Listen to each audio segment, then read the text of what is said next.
Okay. Yeah, okay, that should be working. Let it be known for the record that I totally called that Daisy was here because I saw the like on the video. Anyway,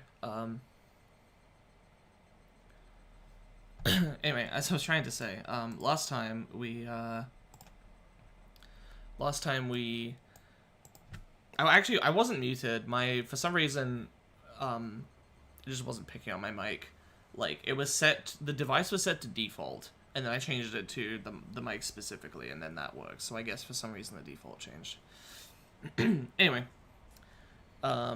we beat Ooishi, his informant, and an old man that turned out to be the construction site foreman in a game of Mahjong, showing them our epic skills that we had kept hidden.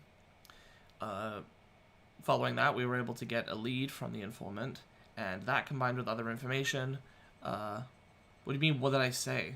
What? Just watch the video again! I don't even, how could I possibly know what you didn't hear? I'm not gonna say everything again, jeez.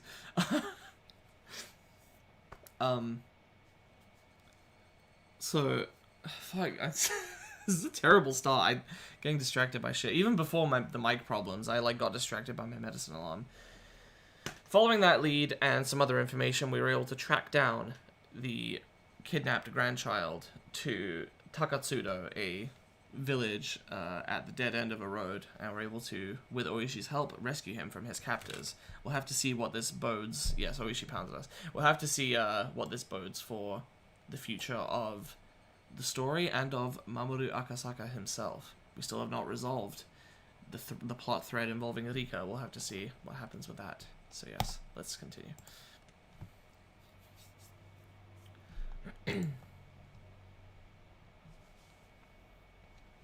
That was my first time losing consciousness. You often hear of regaining consciousness on top of a bed, but this was my first time actually experiencing it. Hello? Are you okay? Realizing that I was awake, a young doctor called out to me. I didn't intend to respond, but it seems my body language had told him I was conscious. My head was wrapped in bandages. The scratches all over my body had also been treated. My sense of pain also returned with my consciousness, causing me to groan from the intense pain shooting all throughout me. Don't try to get up. Just stay lying down, please. It seems that you took quite a few blows to the head. I want you to stay rested so we can monitor your condition for at least the next 24 hours. Where is this? This is my clinic. Pleased to meet you. My name is Irie. I remembered that this young doctor was the one in the car headed the opposite way earlier. Is there somebody here? Where's Ooishi-san? I'll call him over. There's no smoking inside the clinic, so I had him smoke outside. Dr. Irie left the room to go call Ooishi. The scenery outside the window was tinted with gold. The pouring rain had stopped, with the voices of the Higurashi heralding the cooling temperature. I felt that the tone of the Higurashi's voices was comforting. Eventually, I could hear heavy footsteps coming closer, which I reckoned to be Ooishi's. The fog that was enveloping my head slowly faded back to reality.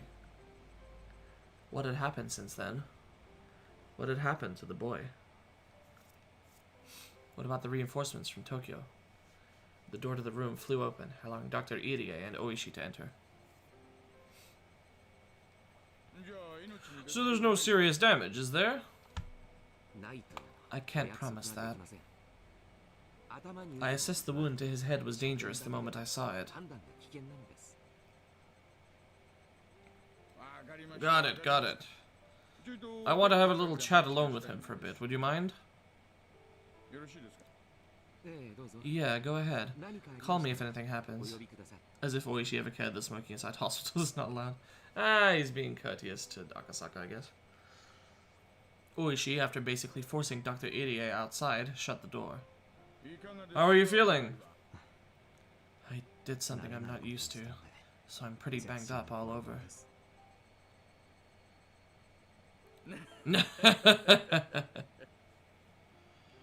Ooishi brought over a folding chair that was leaning against the wall and sat down beside the bed. Were the perpetrators arrested? Unfortunately, no. They've probably already fled the prefecture or are being hidden by the villagers. Well, we won't let them get away. What about the minister's grandson? They're taking care of him at the station. But your colleagues from Tokyo are rather insistent that nothing can be recorded. Shiga-chan doesn't like that too much. The kidnapping was a confidential matter, so his custody was also probably being kept under wraps. How the kidnapping of the minister's grandson would be handled, how it would be covered up, treated like it never happened, would be handled by the brass. If this case ended without the nation going into an uproar about it, then our job had been done. The possibility that the minister had negotiated with the perpetrators couldn't be ruled out. But something like that was no longer my concern. My role in this case was over. Sorry for the trouble. You must think that public safety is a rather unseemly place, don't you? No, no. We all work on the government's dime. Ooishi laughed boisterously. When we first met, I was somewhat prejudiced against Ooishi, but now that feeling was gone completely. It would be more convenient for us if this case was handled properly instead of being hidden away. If that happened, we'd be able to have something to go with the Sonozaki family with, since they were behind it all. Well, if we just start poking around, we'll get all sorts of pressure put on us, though. What a mess. Are you going to continue the fight against the Sonozaki family after this? Nah. There's all sorts of dark rumors swirling around them, but it's not like I have a personal grudge. It'd be wise not to step on any toes here. Ooishi laughed happily, and I couldn't help but laugh along. Oh, that's right. There was word at the station from the prefectural police. Your colleagues arrived at Nagoya and are driving up here right now. Hey, Sally. You've got your battle scars, so you're being recalled to Tokyo, apparently. That's how it's shaking up. Good job. Your work in Okinomiya is safely over. I was being recalled to Tokyo. I inadvertently breathed a sigh of relief when I heard those words. I'm deeply thankful for your cooperation, Ooishi-san. It seems the collaboration fee I paid you didn't go to waste.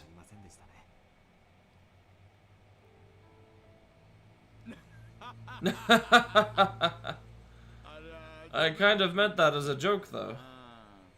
Ooishi took out his wallet, casually pulled out several large bills, and jammed them into the breast pocket of my shirt. This isn't a refund on the collaboration fee, you hear? This is just me gifting you a little spending money. The booze around here is pretty good. Use this to buy yourself a little souvenir. Ooishi flashed me a grin. If your injuries turn out not to be too serious, call me before you head back to Tokyo, will you? The old man and Sato-san said they'd like to sit at a table with you again. Oh my. Can't refuse that. And no tricks this time. Just some plain old fun. They always say that. This world is done for if an active officer can cheat that blatantly.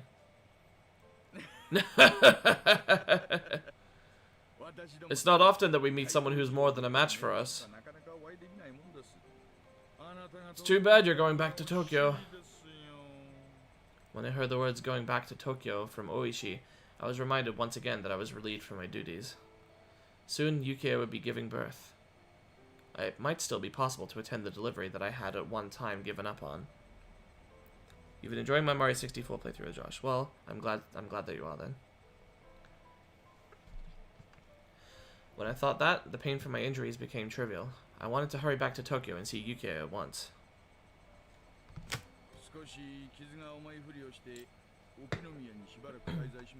Can you pretend that your injuries are a bit more serious and hang around Okinomiya for a bit? I can introduce you to a few nice places. Of course, I won't make you pay for everything. I'm terribly sorry, but I'll have to take a rain check on that. My wife is due to give birth any day now. I want to hurry back home. Oh my, oh my. I didn't know that. Then you shouldn't be hanging around here. You have to hurry back home. For a while after that, Ooishi asked all sorts of questions about my wife, teasing and bantering with me.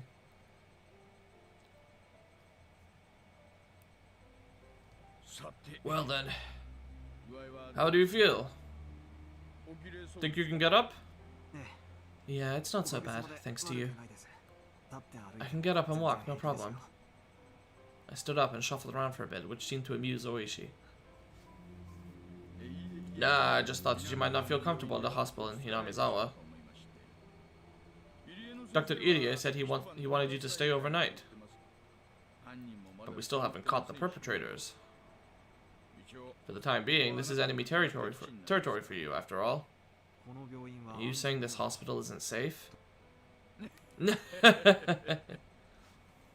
Well, Dr. Irie is somebody who is well regarded in the community.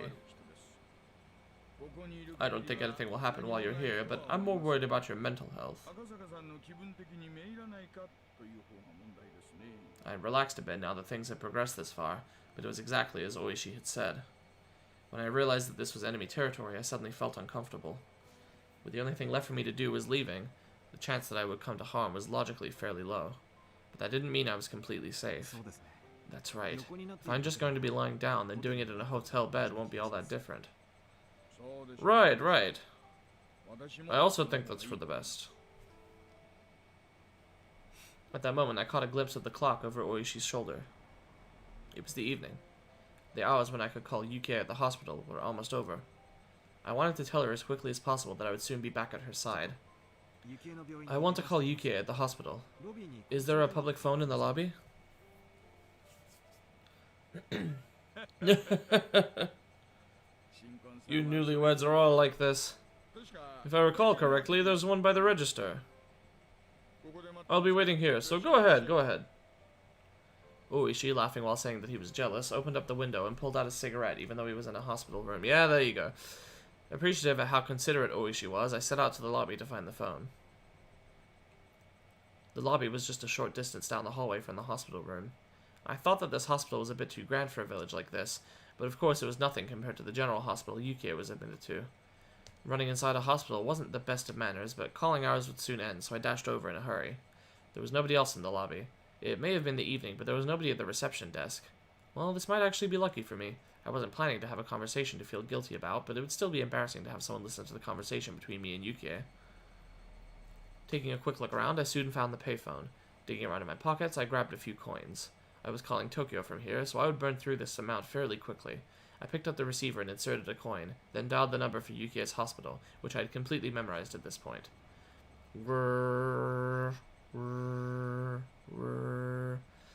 The number for Yuki's hospital had a lot of 8s and 9s, so dialing it in, it inevitably took some time. Did he bring porn again? God. Normally it wouldn't be a big deal, but currently any time was precious. However, I felt that something was strange as I was dialing in the number. I don't know exactly how to put it, but it was as if the receiver was too quiet. That unique white noise from the telephone line wasn't there. Somehow I felt that I wasn't getting any feedback from the phone, and without feeling a response, I hung up the receiver to try again. The coin popped out from the return slot. I reinserted the coin and began dialing once again, but the receiver was still dead silent. What is this? Is it disconnected? While I was wasting time like this, the amount I had to spend talking with Yuki shrunk. I began to feel needlessly impatient. Excuse me? I felt the presence of someone on the other side of the glass, so I called out. There was an immediate response, and a man who seemed like a pharmacist came over. Yes, how can I help you? Pardon me. This phone seems to be acting a little strange. Could you take a look at it? The man came over and tried testing various things with the receiver pressed to his ear. Come to think of it, this was someone who worked at the hospital, not someone from the phone company.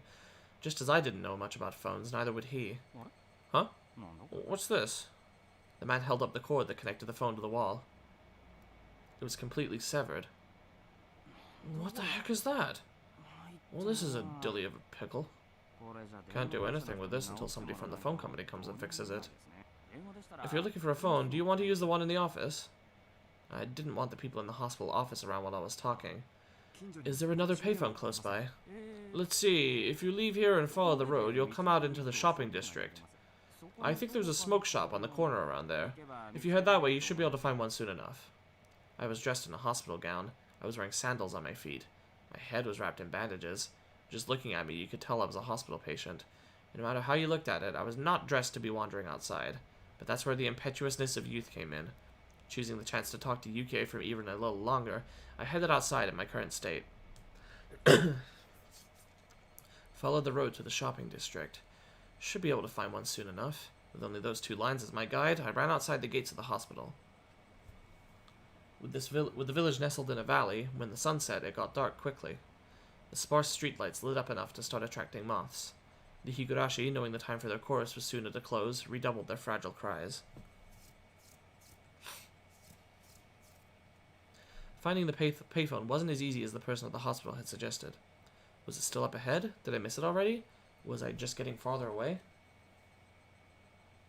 Just as I was about to be crushed by the wave of uncertainty towering over me, I found a shop on the corner with cigarettes written on a small sign. My joy spurred me onwards.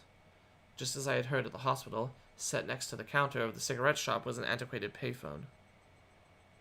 I wasn't wearing a watch, so I didn't know what time it was. I probably didn't have much left, though. But it was enough. Just as long as I could tell Yuki my job was done and I would be coming home soon.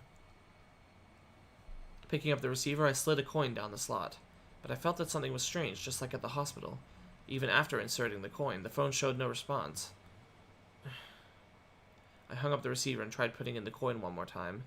But there was absolutely no response. This phone was dead.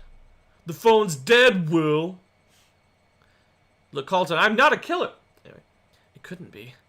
Thinking that, I felt along the cord that protruded from the back of the phone. Doing that, my hands found the end of a completely severed line. What is this? Having now had the same thing happen twice, my bafflement was accompanied by a sense of unease. It seemed that the cord had been severed cleanly by a sharp blade of some sort. And I may be mistaken, but it didn't look like much time had passed since it was cut. Excuse me? Hello? Opening up the booth window of the tobacco shop, I looked for someone in the dimly lit interior. Eventually, there were the sounds of somebody plodding down some stairs, and an old lady appeared. The old lady's plodding and lethargic steps, for some reason, only served to make me more frantic. You need some cigarettes? I'll need to get my husband. Oh, I'm not here to buy cigarettes. Rather, this phone here. Realizing that saying the phone was broken and asking them to take a look at it was going to get me nowhere, I swallowed back my words. Sorry, it seems that this phone is broken, and I was wondering if you could tell me where there's another payphone. The old lady moved her jaw up and down slowly, as if chewing on the meaning of my words. It seemed that she wouldn't understand until she had digested things thoroughly. So the phone is broken. That's a dilly of a pickle. You should try another payphone. The old lady directed me to another payphone that seemed quite a ways away. Her way of telling me was so long-winded that I inadvertently started to get impatient. At that moment, I spotted a clock in the dim interior of the store. The minute hand was just about to point straight up. Even if there was a phone right here that I could use, I would only be able to tell Yuki good night with the time I had left. On top of that, my destination was a remote payphone which I didn't know the exact distance to. If I was of a normal state of mind, deciding to give up the phone today would have been the natural thought process. But at that moment, I'd become somewhat stubborn for some reason. Unable to use the phone in the hospital, and coming out here and still being unable to use one. There was no mistaking that I had become quite insistent on using a phone. Thank you very much. I'll try looking for that phone booth. Refusing her offer to draw me a map, I left the tobacco shop. According to the old lady, even though the phone booth was quite far away, it would be easy to find. If I just followed this road straight down, I'd eventually find it. Sandals flapping as I ran, I couldn't help but laugh at myself. I'll admit that I was quite steadfast about calling Yuki, but there were days when I was tired or busy when I wouldn't call her. Even today, my entire body was covered with injuries, and I was dead tired. On top of that, there wasn't much time left. It wouldn't be strange at all if today was one of those days I didn't call her. But having twice been foiled trying to call her, had I become hot-headed about it? Was I like a dog who was being told to stay with a piece of food dangled in my face? What am I doing? Even so, I somehow couldn't quell the uneasy feeling sitting in the pit of my stomach. It was like that with the hospital phone. and the same with the one at the tobacco shop. Both cords were definitely not severed from being frayed by long years of use. The clean cuts indicated that someone had taken something sharp and deliberately cut them. But who, and for what reason? The more I thought about it, the more uneasy I felt, so I tried to push the thought aside. How much had I run so far? The scenery around me was no longer that of a shopping district, with residential buildings scattered about the lonely road. The surroundings had already grown dark. I was blatantly out too far for a quick phone call, and it was quite obvious I was far removed from the hospital. I recalled the clock I saw at the tobacco shop. It might almost be time. I had run for quite a bit, so my breathing had grown quite ragged. If I had just wanted to hear Yukie's voice, I should have just thrown away my reservations and borrowed the phone in the office. I regretted it a little. Well then, was it about time to give up? Just when I thought that, I saw the light in front of me. I had finally found it. It was a phone booth. It seemed that the light in the phone booth had recently been changed, as it shone with a vivid white light. Although in the gloom of Hinamizawa, it was nothing more than a gathering spot for moths. But in any case, I had finally found it. As my hand touched the door of the phone booth, I realized that I was breathing and sweating heavily. I didn't know what time it was right now, but even if it was just for a moment, I might be able to get in touch with Yukie. Since I'd spent all this effort getting here, turning back without even giving it a try was out of the question. Before I picked up the receiver, another wave of uneasiness washed over me. I was worried that this phone cord might be severed as well. How was the cord in this phone booth? Squatting down, I followed the bundle of cables as they ran along the corner into the ceiling. At a glance, nothing was out of the ordinary. I ran my fingers as far as I could along the line to check it out. The only thing they found was a thick layer of dust. Nothing out of the ordinary. I wondered if it was popular in Hinamizawa to cut the cords of payphones as some sort of tasteless prank. It might be prudent to talk to Ooishi-san about this later. Even if it was nothing more than a prank, it was still vandalism of public property. In any case, this one was fine, this time. Pulling out a coin from my pocket with one hand, I picked up the receiver with the other. But this time, before the receiver even reached my ear, I felt something was off. The receiver was light. It was more than a slightly unpleasant feeling. It felt almost sickening. To verify the source of my displeasure, I peered at the receiver in my hand with a measure of reluctance. What the hell is this? The coiled cord that connected the receiver to the rest of the phone had been ripped apart, the tip of the cable swaying in the air. It was all I could do to restrain myself as a raw and unpleasant feeling worked its way up the small of my back. It was a type of dread. At that moment I heard the crunch of somebody stepping on gravel. The light was reflecting off the glass walls of the booth, leaving me unable to see outside into the darkness. I steeled myself and stepped out of the phone booth.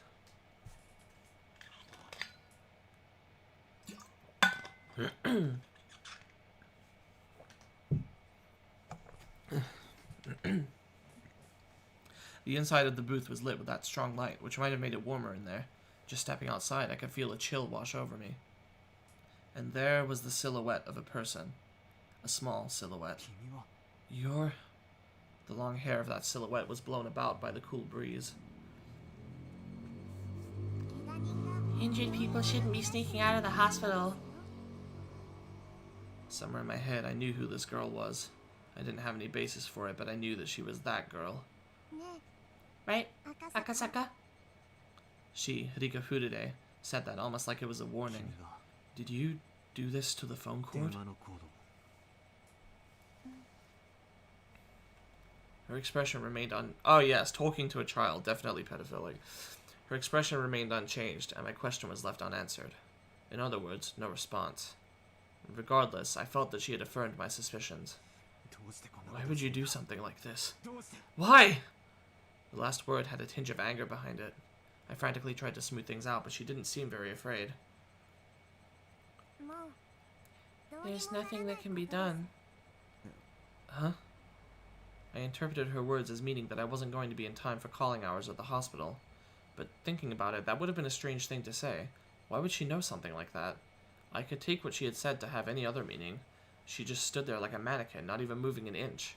Almost to the point that if the wind wasn't occasionally rustling through her long hair, there would be the illusion that time had stopped.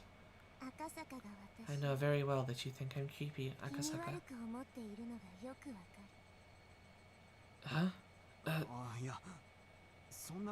No, that's not true. My denial came out almost like a bad piece composed for a poetry slam, but her words were right on the mark. I had always felt something ominous and uncanny about her. ever since her strange threats at the shrine. She had noticed that my expression was contrary to my words, seemingly laughing at the gap between them. Akasaka, you coward. I'm not a coward! Being laughed at by the small child didn't sit well with me, so I said that. Even if you find another phone, it's too late. That's right. She didn't even have to say it. I was absolutely too late. I might have already missed calling hours even by the time I reached this phone booth. I was too late. I had no option but to give up for today. Once I decided that, my unhealthy obsession with phones suddenly faded.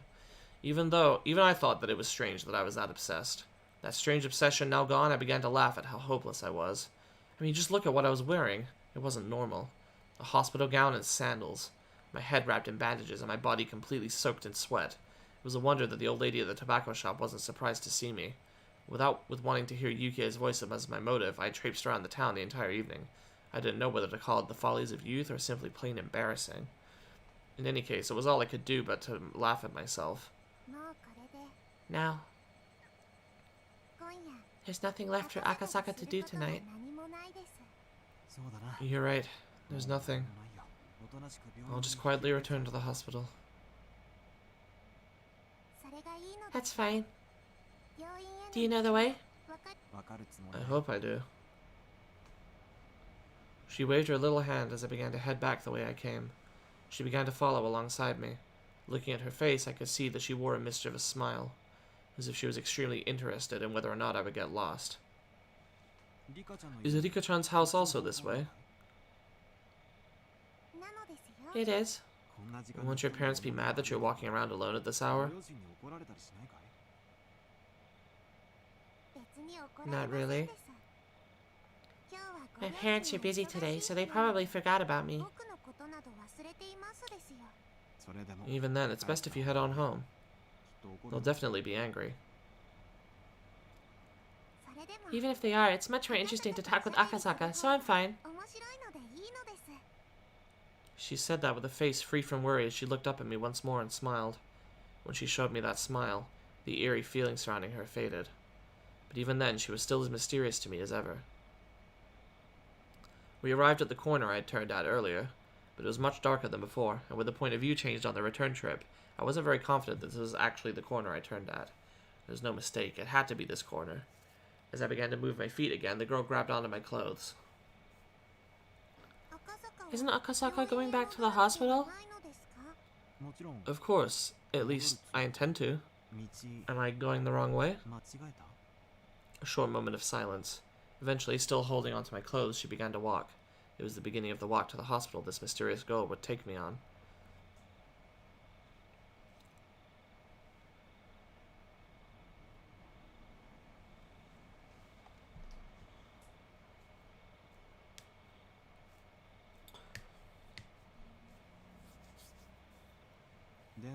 The person who was running around cutting all the phone cords was you, wasn't it, Rika-chan? You shouldn't do that anymore. Pardon me? I'm not sure what you're talking about. Really? She tried to play dumb, but it was written all over her face. Nipa. It was obvious she was trying to laugh it off, but that adorable smile of hers just made me want to forgive her. I'm going to be a horrible father, aren't I? That momentary lapse in tension was erased by her next words.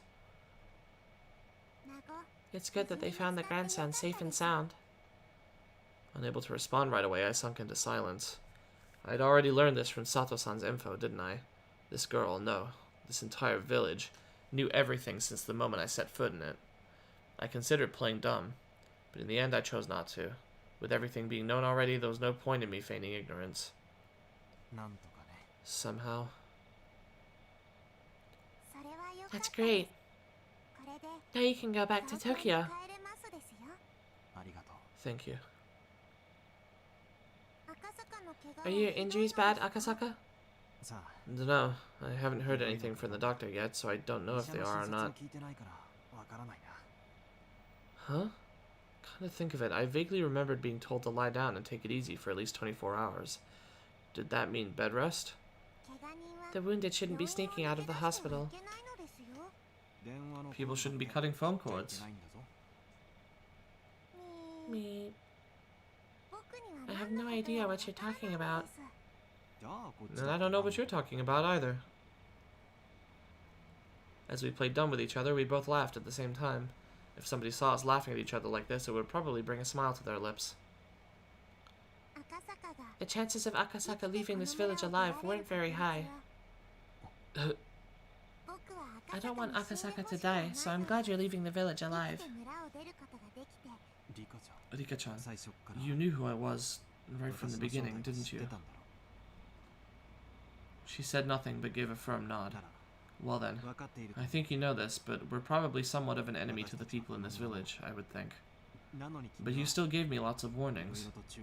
That's right. She said it at that time. She wouldn't warn somebody that she was okay with dying. She definitely said something like that. Then I should probably be thanking you. You probably should. I'm your savior. Saying that, she puffed up her chest proudly. She said it jokingly, but the meaning behind those words was quite heavy. That was because whether I lived or died was a decision that might have been made in a place unbeknownst to me. She said those words with such an adorable smile that it took a few moments of silence for their weight to settle in. I had been to this place before. The Guardians' office was there. It was the stone steps leading up to the Furude shrine. When I passed by before, I was so focused on finding a phone booth I hadn't realized where I was. If I recall correctly, this shrine is Rika-chan's house, right? Yeah, something like that. Looking up at the shrine grounds, it was brightly lit and energetic voices could be heard. What was going on? There's a festival today. A festival? The best and only festival in Hinamizawa. The Watanagashi Festival. Watanagashi? Cotton drifting? Just knowing the name is boring. Do you want to take a look? She asked bluntly. But seeing that I looked interested, she climbed up a couple steps and motioned for me to come. I was only going to go back and sleep anyways. If I had nothing else to do, it might not be a bad idea to go with her on a little detour. In the hostile territory that was this village, I didn't know what would happen if I ventured down a side road without Ooishi. Even though I thought of the village like that, when I was with this girl, I forgot all about it. In any case, even without anything to back it up, I felt that as long as I was with her, none of the ill will from the village would befall me. That's why, even though I knew my cover was blown, I strangely had no qualms about setting foot into the heart of the Onigafuchi Guardians' territory. Climbing up to the grounds of the shrine, I could see there were about 3 pavilions set up, with meeting tables and folding chairs. The old folks from the village, no, the executives of the Guardians, were already quite drunkenly sharing another round of drinks. I could only see it as people from the village council drinking while enjoying the evening air. At the very least, it was certainly quite different than any festival I'd seen.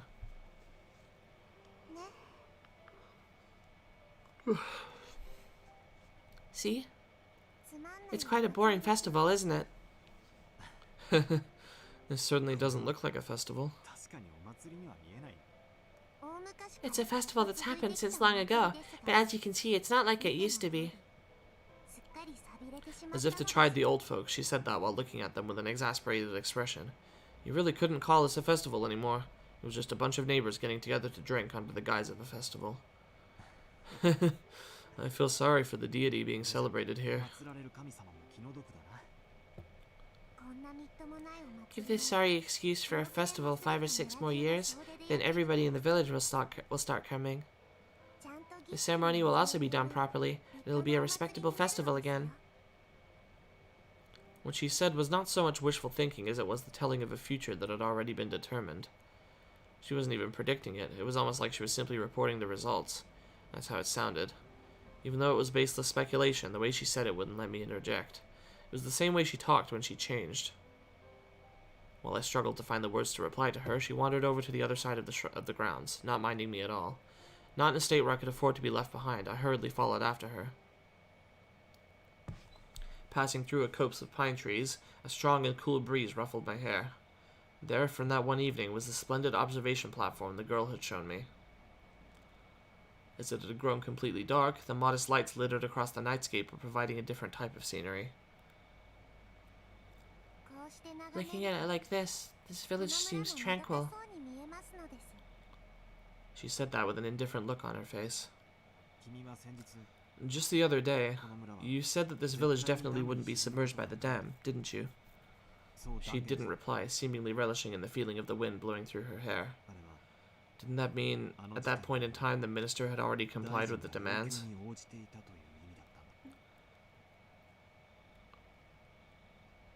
She spun around, her gaze meeting mine, but she said nothing. She spoke nothing that would neither confirm nor deny what I had just said. This case will probably remain shrouded in darkness. Headquarters probably doesn't want trouble from a scandal with the minister breaking out. There's no mistake that they threatened to kill the grandchild. Then, negotiations with the minister were successful, and the grandson was released. The one who saved the grandson was you. I wonder about that. The discovery of that wallet that started this chain of events. That alone was almost too convenient, I think. Ever since the moment that wallet was discovered, I felt something was odd. Ooishi said it as well, that the Sonozaki family had given the order to release the hostage, meaning that our little manhunt was a farce to begin with. Come to think of it, I was punched, kicked, and had a gun pointed at me. I felt like they put up quite a fight, but that might have all been part of a good performance. Once the negotiations were successful, they couldn't just say, "Here you go," and return the minister's grandson right to his doorstep.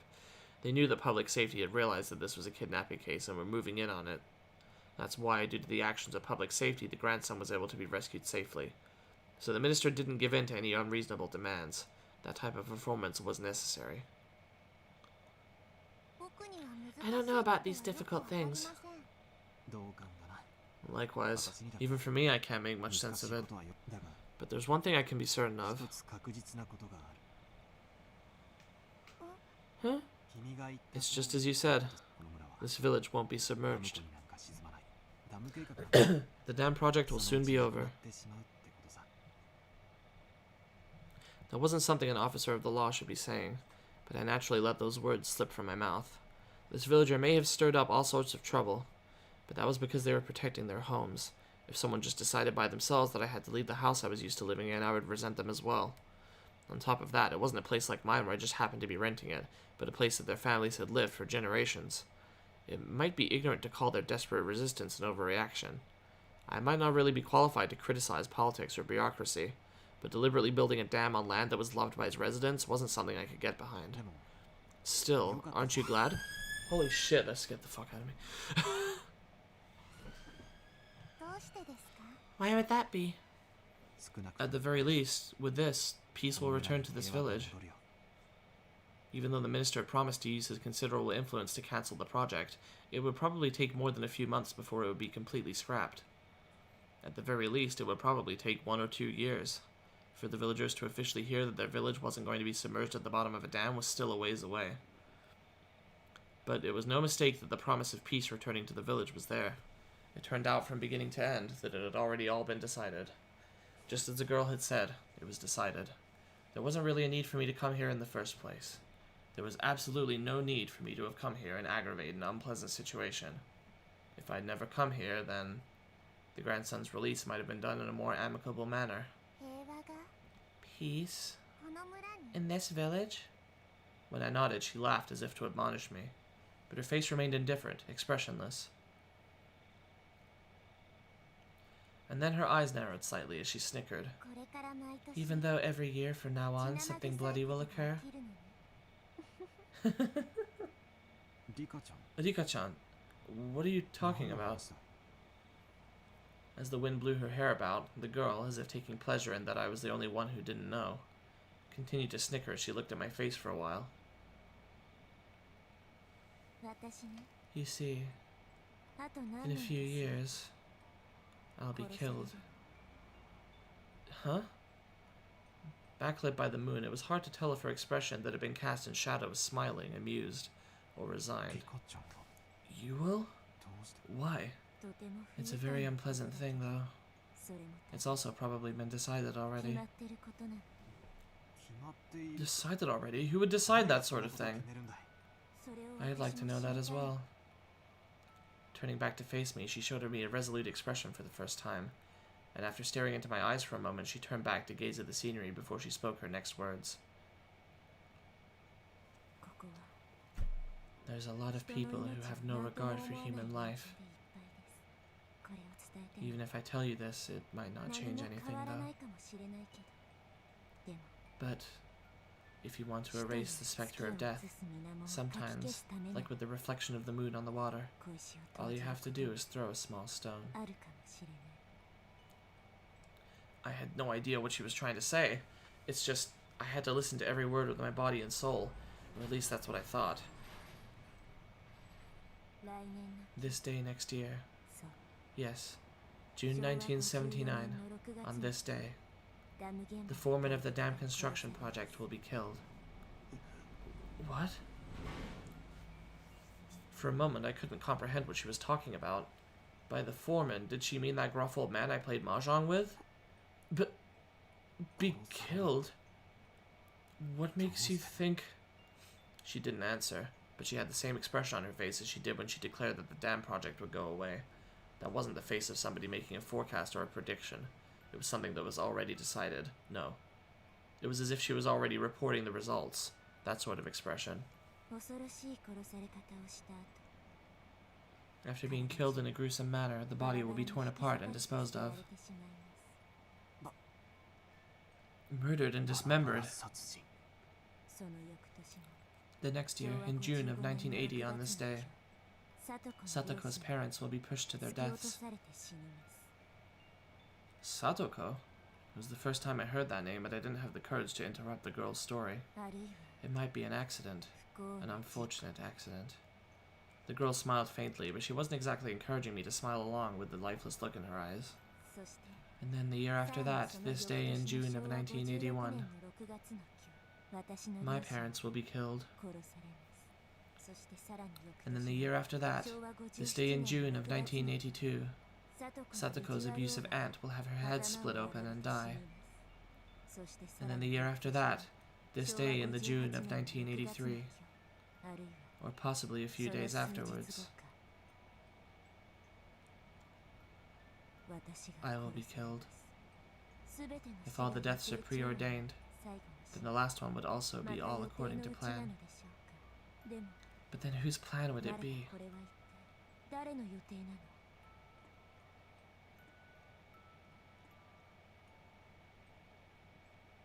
This village is full of murderers and people who have no regard for human life. It would be fine to believe that all the deaths up to 1982 would be the work of somebody in the village. It would be fine to believe that all the deaths that would occur were at the discretion of those who control the village. But that didn't explain what would happen in 1983. There was no way that the last death would fit in with anybody's plans. They had no regard for human life. They would use every means at their disposal to meet their goals. But their goals were at odds with the last death. That's why the last death was unrelated to them. But that last death would definitely, most likely, probably, without question, happen.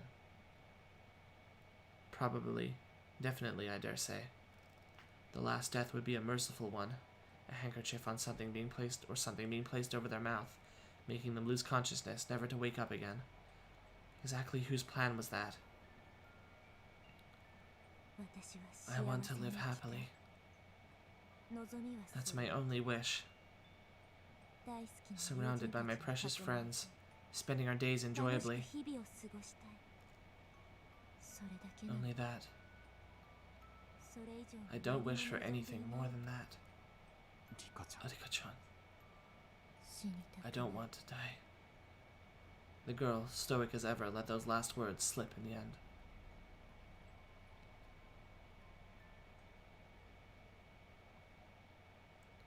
Eventually, we were discovered by some drunks.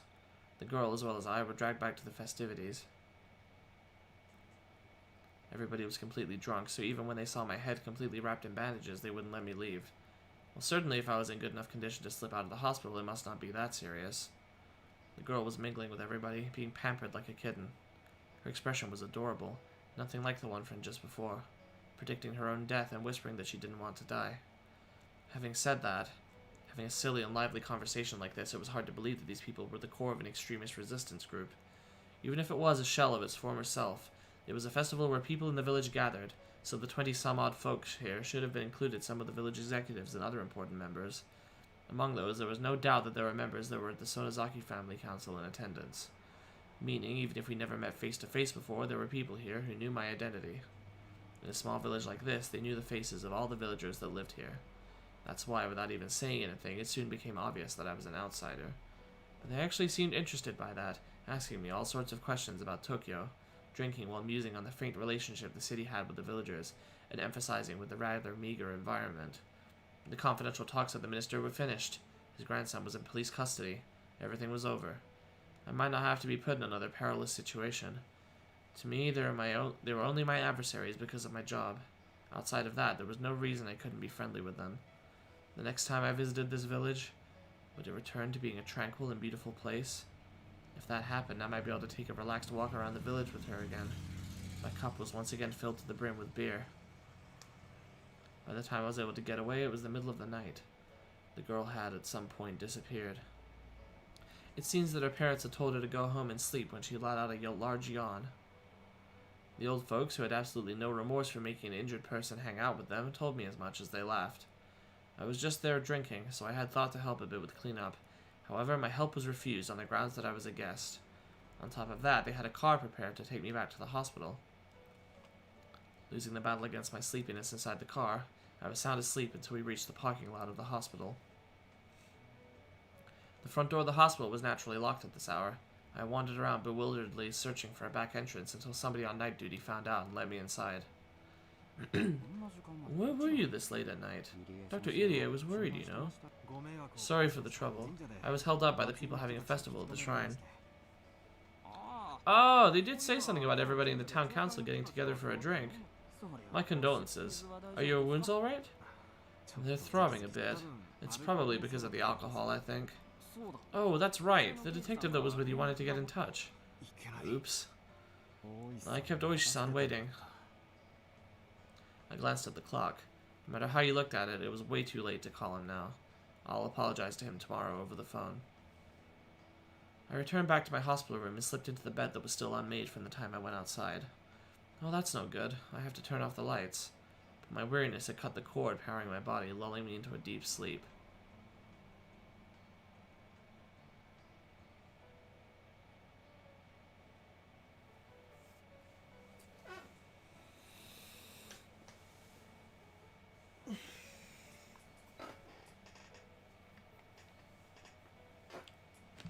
My Mother's Diary 1, 2, and 3.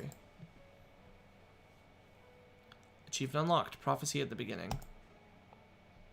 Okay, let's see these diaries. There was something I didn't like about my child. I first realized it when I started writing these things down. They never warn you about it in any books about raising children, but they aren't just a plaything. If they aren't able to feel loved even when they're doing exactly as their parents want them to, then those parents are failures. This wasn't something like that, though. How can I say it? It's probably harder to express with mere words. I just want my child to be average. As long as they weren't falling behind, there wasn't any need for them to excel at something. As long as they acted appropriately for their age, I would have been fine with it. But my child had been different ever since kindergarten. While the children in her class were running around in excitement about the field trip the next day, she only wore a bored look on her face, aloof and distant.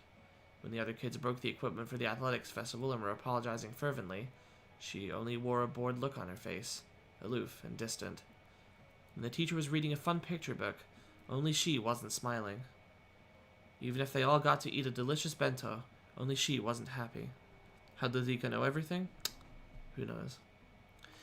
If it was only this, it would still be in the realm of understanding. However, what I don't understand about my child is that if the aforementioned situations happened again, they'd now act in a manner befitting their age.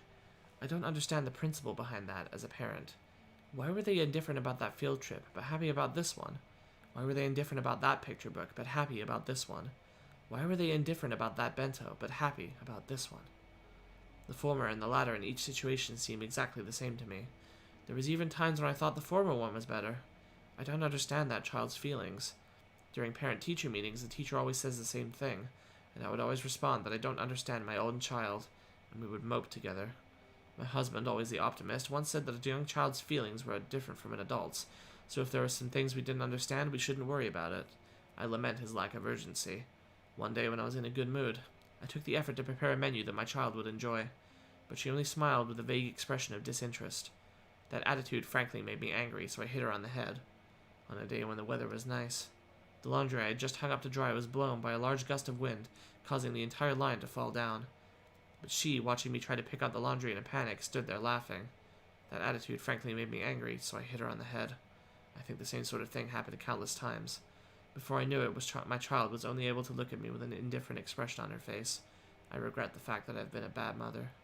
Thinking I should regain her trust, I thought to get it back little by little with some light interactions. Seeing her do some sort of craft work on the veranda, I called out to her. These past few days have been nice and sunny. The air feels nice, doesn't it? That child, with that indifferent look on her face I hated so much, looked up at me for a moment, then without a word returned to immersing herself in her craft work. Up until now I would have hit her on the head just for that. I held myself back. What are you making? Is it a doll? A weather charm. The child was using inserts from the newspaper to deftly make some weather charms. The forecast hadn't called for rain, but that child in her own way was praying that these sunny days would continue. Being able to understand my own child for the first time in a while, I couldn't hide my own happiness. Bringing out a ball of yarn, I began to hang my child's cute weather charms from the eaves of the house. It's no good, Ika. The heads are too heavy, see? They've become reverse weather charms now. If they're like this, they'll call the rain instead of the sun. When I started to take them down, my child tugged at the hem of my shirt as if to stop me. That's because I made them to be upside down. They're fine. But, Arika, if they're upside down, they won't be a charm that calls for a sunny day, you know? I was making a charm for it to rain, so they're fine. I desperately suppressed the emotions welling up inside of me.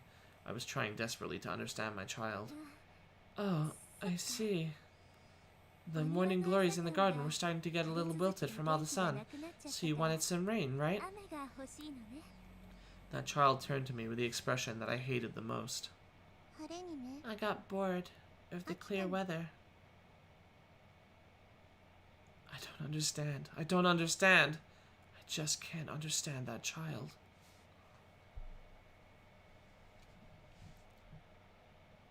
Mother's Diary 2.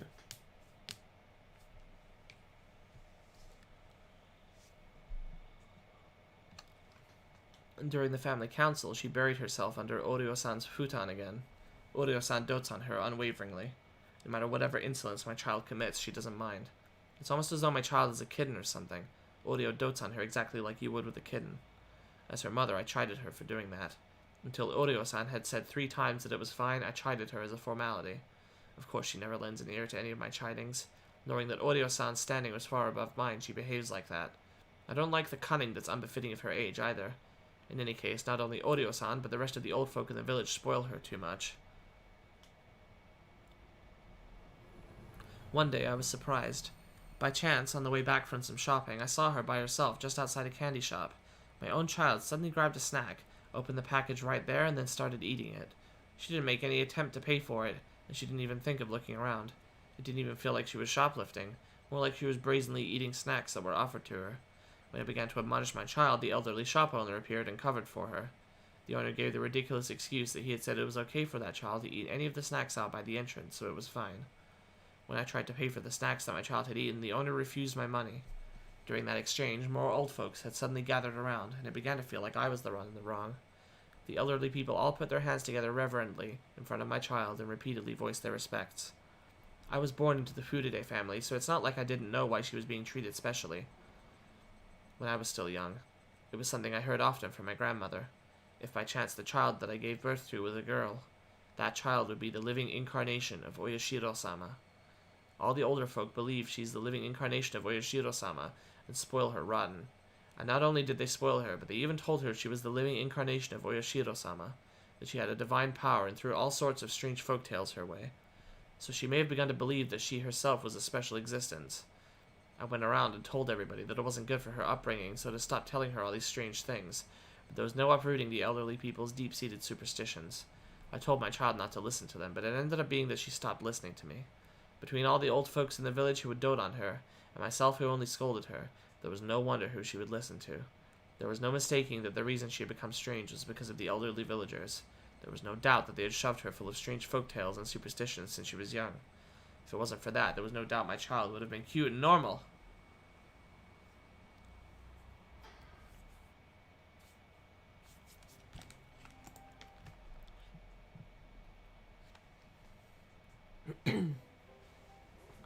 One sunny parent-teacher day, there was a cooking class and my child was making curry rice with a practiced hand. While the other children her age were awkwardly using their kitchen knives, that child was wielding hers deftly. The teacher approached me with a smile on their face, saying it must be a result of learning it at home. I managed to play it off with a vague smile and a nod in response. That was because I had never once taught my child how to make curry rice. Even then, she was peeling vegetables with a practiced hand, adding them into the pot in the order of which took longer to cook.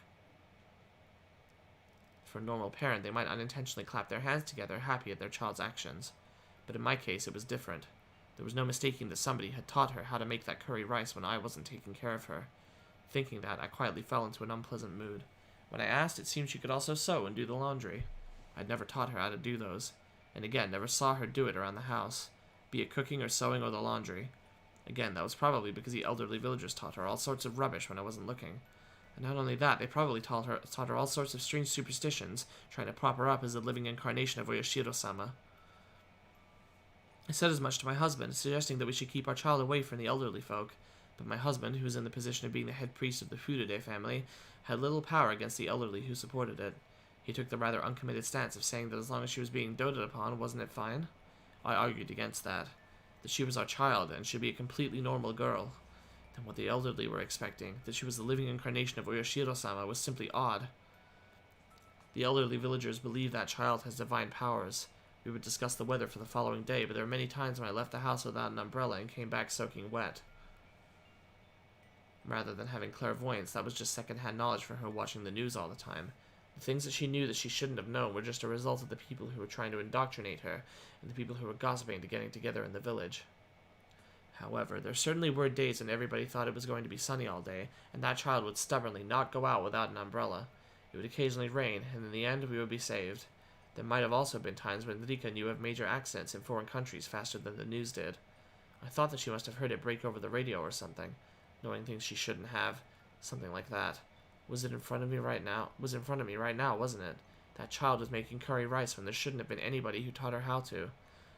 No, that couldn't possibly be the case. Somebody had taught her, indoctrinated her. When I wasn't taking care of her, somebody had indoctrinated Rika with something. Furude-san's curry is absolutely splendid. I'll give it a gold star. Mipa! Where did you learn to cook, Furude-san? At home? Yes, at home. The other parents in attendance were impressed. Lies. All lies. I didn't teach her anything. Who was it? Who was it? Who was the person who had completely indoctrinated my child? She was my normal, average daughter, not the living incarnation of Oyashiro-sama.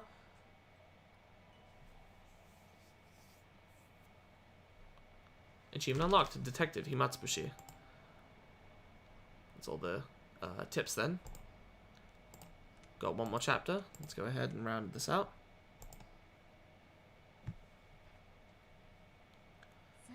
It was an accident that happened in such a small village that anyone could forget.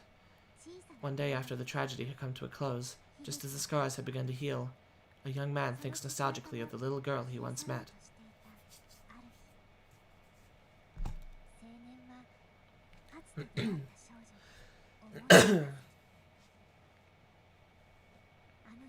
The words he couldn't ask that day, the promise he couldn't fulfill that day, those regrets and lamentations opened the fate that was sealed, and become a slight hope.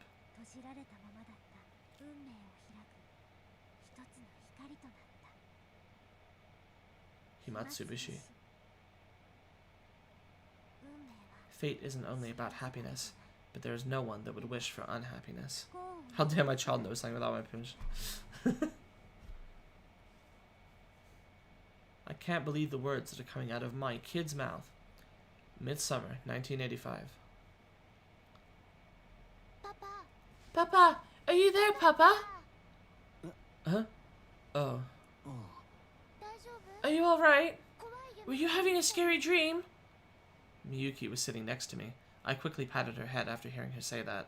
I must have had a bad dream while sleeping in the cabin. I was sweating profusely. No, it's nothing. I guess it's a little hot in here. I tried to wipe away the sweat while answering, and looked around for a handkerchief or towel. And then a cold drop ran down my forehead. Miyuki turned to me and smiled, then wiped my face with the towel she received at takeoff. Thanks, Miyuki. Of course! Thanks to her, I was finally able to shake off my slumber, so I got up from the aisle seat and looked out the window. I wrapped my arms around Miyuki in the window seat and listened to the noise as the land and sea blew past us before our eyes. Wow! It's Hokkaido! Hokkaido is so big! And then the plane gently turned before entering the airport runway. Arriving at the lobby, I glanced around looking for Ooishi, and was met with a familiar gruff voice calling out to me. Akasaka-san! How many years has it been? It's been a while, hasn't it? Ooishi-san, it really has been a long time. Ooishi clapped his hand down on my shoulder, celebrating our reunion. Akasaka-san, you're looking pretty good. You look like a bona fide frontline investigator now. You're looking quite dapper yourself. Your posture seems a lot better. Is the ballroom dancing paying off? You should give it a try while you're still young. You'd be a hit with the ladies. A real babe magnet. Ooishi had retired and moved to Sapporo, and of all things had started taking ballroom dancing lessons. He'd apparently gotten really into it, and had decided to spend the rest of his new life devoted to that hobby. He was aiming to get his instructor's qualifications before he hit 80, and live out his old age dandily. Oh? Who might this be? Ooishi suddenly turned his attention to Miyuki, who was standing idly next to me. He bent down on his knee to look her in the face. However, my daughter was frightened and hid behind my back. Come on, Miyuki. Please introduce yourself properly.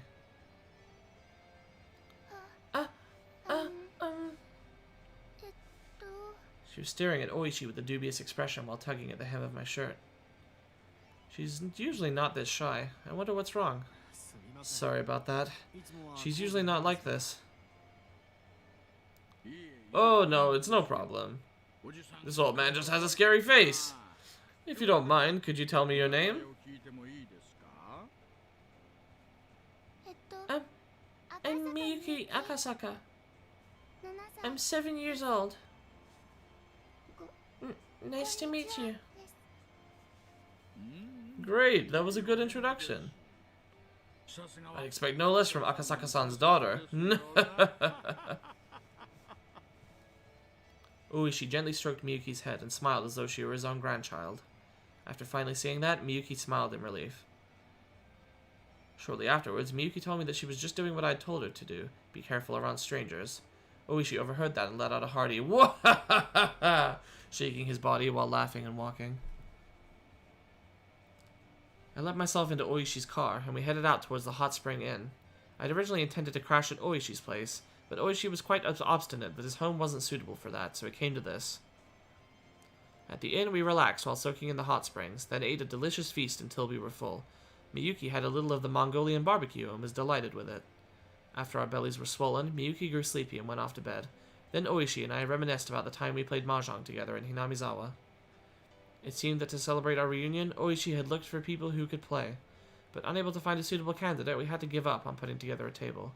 As we drank together, we excitedly recounted our exploits during the final manhunt. Did they end up catching those two guys? Nope. In the end, the search team never found them. They were probably hidden by the villagers, then sent overseas or somewhere else far away to lay low for a bit. Ooishi-san, if I remember correctly, you managed to grab one of their guns, didn't you? Did you learn anything from that? It was a foreign military pistol. It's probably from the ones the gangs in Kansai managed to smuggle in a ton of. We tried to get a match from the rifling, but it didn't show up in any other cases. How about on your end? After that, I was removed from the front lines, so I don't know much. In the end, it seems like everything was settled under the veil of secrecy.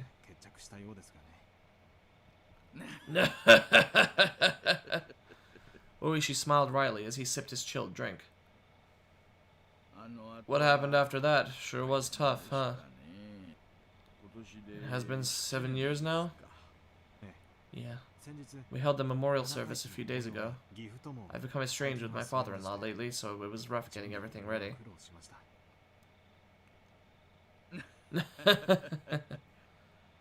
That must have been a lot of work. It was then that the hostess brought in the extra drinks that we had ordered before. While the bottles of beer clanked as she brought them in, we halted our conversation. What Ooishi meant when he said it must have been tough. Thinking about that was still hard, but time had healed the wound. It was the day after, when I phoned Ooishi to apologize. When I did, Ooishi almost immediately handed the phone to one of my colleagues who happened to be there. Not only was I injured in the brawl with the suspects, but I disappeared to drink late into the night, without leaving any sort of contact information, so I thought he'd definitely be mad. However, all he said was that it was something he couldn't talk about over the phone, and that I should come to the station as soon as possible. At the time, I could only think that he must have been really pissed off. But when I arrived at the station, he said this. It seems your wife was involved in an accident. Having no idea what happened, I borrowed the phone to contact the hospital Yuki was staying at. After being given the runaround several times, I was finally able to talk to someone in charge, and after mincing words for quite some time, they told me. Yuki Akasaka died in an accident. The world became a blur as I sat there dumbfounded. Yuki's death was unbelievably abrupt, unbelievably sudden. I could have understood if there was some kind of problem during the birth, but Yuki's death wasn't anything like that. On the stairs on the way up to the roof, she just happened to slip and fall. And she just happened to fall in an unfortunate place at an unfortunate angle. That was it. Wanting to blame Yuki's death on somebody, I began to think that it was an act of revenge by the Guardians, that they killed my wife and made it look like an accident. What I learned when I flew back to Tokyo, however, was much more cruel than that. Yuki had a habit of going up to the roof to cool off in the evening. There was an elevator up to the 7th floor, but from there you had to take the stairs to get to the roof. Even late in her pregnancy, when the evening came, she would always head up there. Her father had always said for her not to push herself, but Yuki insisted that until the time she had no choice but to stay in bed, she should be allowed to do as she wished. However, I had never once seen Yuki go up to the roof. I only heard that from her father and the nurses. That was because whenever I visited her, she would spend that time with me instead. I heard the reason why Yuki went up to the roof with a nurse she had become friendly with. She had said that her husband was away on a business a lot of the time, and that whenever he called, she was able to cheer him up and give him courage. But when he didn't call, she couldn't do that. Her husband might put on a show of bravado, but in reality he grew lonesome pathetically fast.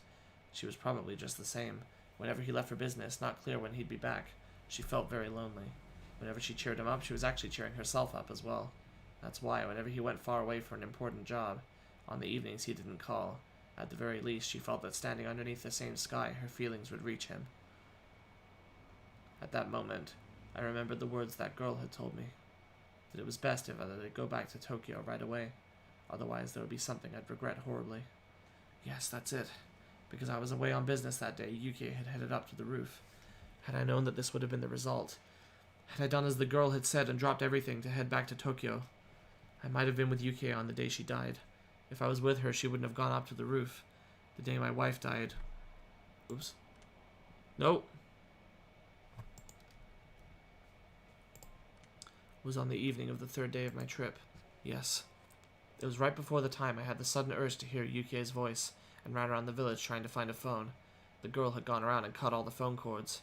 If she hadn't, and I had made that call, I would have undoubtedly learned of Yuki's death at that time and collapsed in tears. Of course, even though the cords were cut, it had only put me off learning of Yuki's death by that one evening. In the end, I had learned of it the next morning. However, when I managed to put my emotions in order, I realized that it was that girl's small token of consideration. That's the first I've heard about that. Yeah. It's the first time I've talked about it.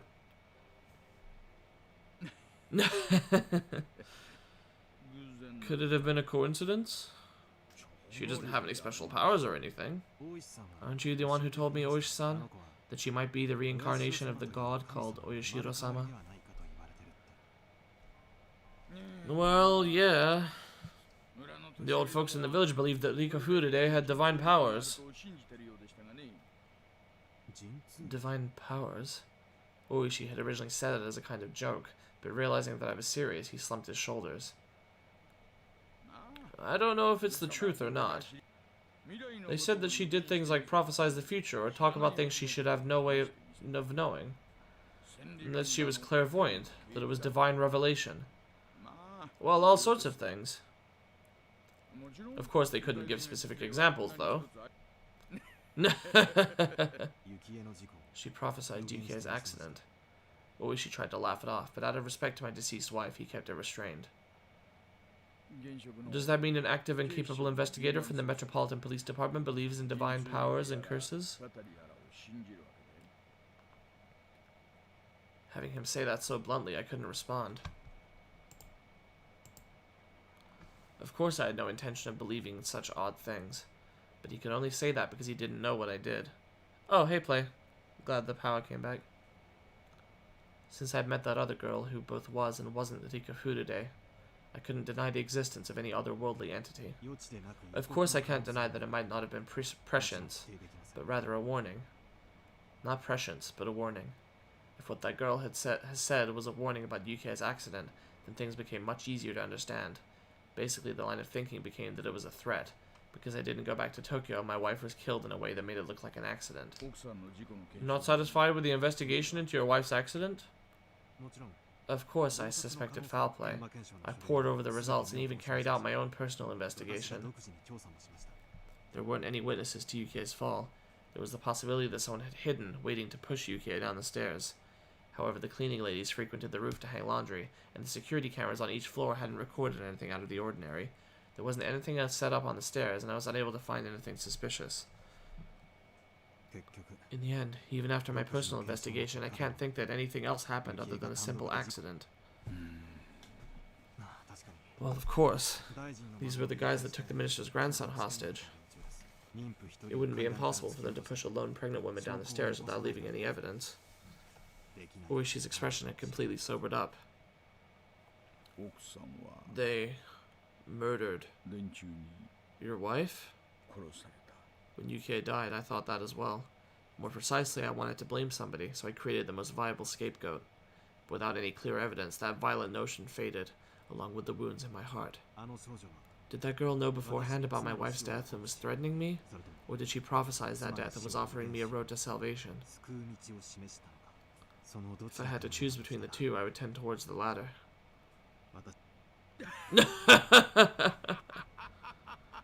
Ooishi smiled slightly in disbelief as he poured more beer from his bottle. Then if I may? If what you say is true, then Rika Furude was a prophet who knew the future. If so, why didn't she predict that disaster? If she knew that the gas eruption was going to happen, why did she remain silent? Even a few hours beforehand would have been enough. If the village knew, then most of the people would have escaped without dying. Great Hinamizawa Disaster in Memoriam List. 59. Article 12. March 31st, 1984. It was near the end of June 1983. Volcanic gases from the Onigafuchi swamp erupted and hit the village in the middle of the night. It was an unprecedented disaster where the whole populace was wiped out. It caused a wave of panic about volcanic gas across the country, causing people to overreact over any reports of odd smells. I hadn't heard of the blockade on the Hinamizawa area being lifted, so it should still be cordoned off. That's... It was my turn to be lost for a response.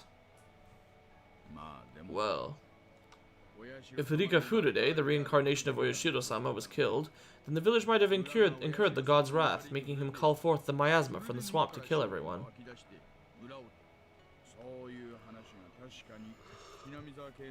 That explanation is what the survivors are whispering about. Sorry, Ooishi-san. Did you just say she was killed?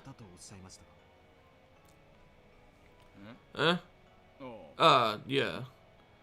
Well, I don't think it would be a problem if I told you. When I saw the news about the gas disaster, I remembered that girl. I then found her name in the list of victims. That's why at the time I thought her own death she had predicted was due to the gas. It was after that I learned from the tabloids of the series of mysterious deaths in Hinamizawa during the 5 years leading up to the disaster that became known as the Curse of Oishiro-sama. And that string of mysterious deaths lined up exactly with what that girl had predicted, so I'd always thought to ask Ooishi about it as he had been involved in the investigation. That's right. That was the reason for our reunion. But right now, Ooishi had said, Hidika Furude didn't die in the disaster, but was killed? Can I ask you about the last year of the curse? I may be retired, but I still have to keep things confidential, you know? Excuse me, madam. Do you have anything cold that's brewed locally? High grade, if there is. I'll leave the selection to you. Oh my, I didn't mean it that way. Ooishi laughed loudly, not wholly unsatisfied, but stopped the hostess to tell her that the cheap booze was fine. I know as much as was written in those magazines, but I don't know anything about the curse that happened the year of the disaster. Because the entire area around Hinamizawa was sealed off, you see. There wasn't much of an investigation that could be done on the last year of the curse. Even if after several years the quarantine is lifted, the villagers are mostly dead, and what few survivors there are mostly went to stay with their relatives, their whereabouts mostly unknown. It's a complete dead end. Ooishi seemed to postulate to himself as he stared at the ceiling, as if trying to work out a memory from the rusty cogs in his head. And then he said in a completely sober voice, The magazines made it seem like the curse of the 5th year was that disaster. But the actual curse really happened on the day of the Watanagashi festival. A photographer by the name of Jiro Tomitake. He was the victim.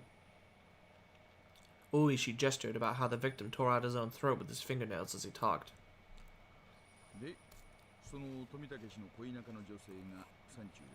And the burnt corpse of the woman Tomitake was in a relationship with was found in the mountains. The neighboring prefectural police weren't very cooperative, so I don't know much about it, though. There were 2 victims in one night? Actually, see, it wasn't just those 2. You see, the next day, Kumagai-kun, one of my subordinates, disappeared along with his car in the middle of his investigation. Kumagai was a younger detective that was going to be partnered with Ooishi after we first met. He was going around the village to question people about the incident with Tomitake. He might have gotten caught up in something. If he was with me, he might have been safe. Even now, it still stings. That day, for some reason, I did a real number on my stomach. I had to pass on going around outside. He got too close to the truth and was made to disappear? That's what I think. Kuma-chan was young and had a promising future ahead of him, but he still didn't have enough experience on the scene. He wasn't used to dealing with any complications. Ooishi lamented the fact that he wasn't with his subordinate that day. And then the next day, see, you know him as well, Akasaka-san. You know, Dr. Irie. You remember him? Ah, the young doctor from the hospital. I vaguely remember. For whatever reason, he committed suicide with sleeping pills. No suicide note or anything. The autopsy confirmed that it was the sleeping pills. Nothing was in doubt except for the motive. It isn't that hard to make it look like somebody died from taking sleeping pills, is it? Any possibility it was a murder? He was single, no prior marriages. It didn't seem like he was going out with anybody in particular. He was the coach of the local junior baseball team and was on good terms with the villagers. He was liked by everybody. I couldn't find anybody who would want to do him harm. Well, any chances to investigate were ruined by the disaster, though. There's no way to find out anything about him now.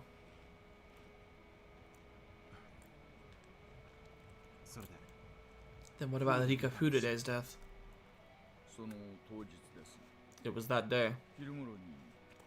Around noon, some of the old folks who were visiting the shrine discovered the corpse of Hidika Furude. Murder? Before we continue, you should probably stop eating that squid somen. That bad? Ooishi nodded firmly. The corpse was found on the shrine grounds next to the donation box. Although she was probably killed somewhere else. That's because while she was completely naked, there wasn't any dirt on the soles of her feet. Any sign it was some sort of sexual assault? According to the autopsy, there wasn't any indication of that. What we know is that she was rendered unconscious by some sort of drug, carried to that place, then had her abdomen sliced wide open. Her organs were deliberately removed and scattered about. Unconscious? Then she wasn't cut open after her death? That's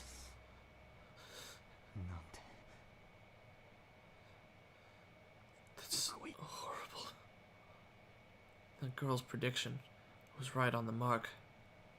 I'm pretty sure she was more detailed about the other deaths that led up to her own. For example, I think she said that the housewife that was beaten to death on the 4th year had her head split open. Then in that case, did she know that her own death would be so terrible? Who today is rather satisfying to hear. Why did I say that in an American accent? Shit. Fair enough. There must have been some moments where she wanted to doubt the validity of her own predictions, but as people died exactly as prophesied, as the years passed, that prophecy would only come closer to fruition. I do like the foo sound, because it's not foo. They don't press their top teeth to their lip when making the fur. They actually do the same thing that you do when you blow on a spoon of soup to cool it down. They go like, they do that and they go foo like that. That's the consonant. Fun fact. And then, facing the final year, unable to struggle against her own destiny, her all too young life was snuffed out, and in such a cruel way. Knowing that her days were numbered, and unable to fight the tide of events heralding her end, my heart ached at her helplessness.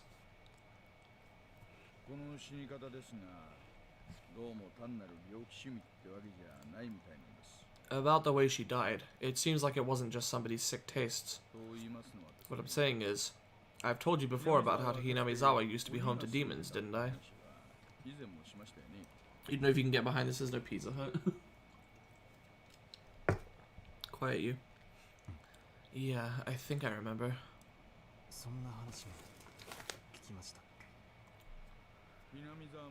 The festival in Hinamizawa village, Watanagashi, the cotton drifting, seems to stem from the drifting of entrails.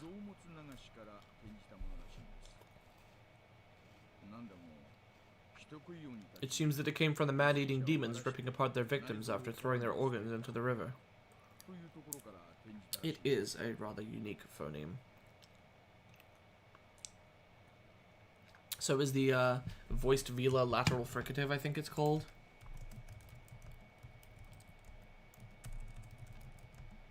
Yeah, voiced velar lateral fricative. I like that sound. I only know what it is because when I was a kid, I used to always go like, which is just like a really harshly emphasized version of the voiced velar lateral fricative. One day a few months ago, I was curious as to what that sound actually was because I'm like, I can make it with my mouth. Theoretically, it should be linguistically describable. And I discovered that that's what it was.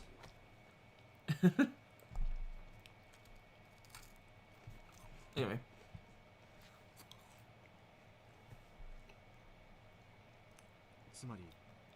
In other words, in Hinamizawa, pulling out entrails has some sort of religious meaning?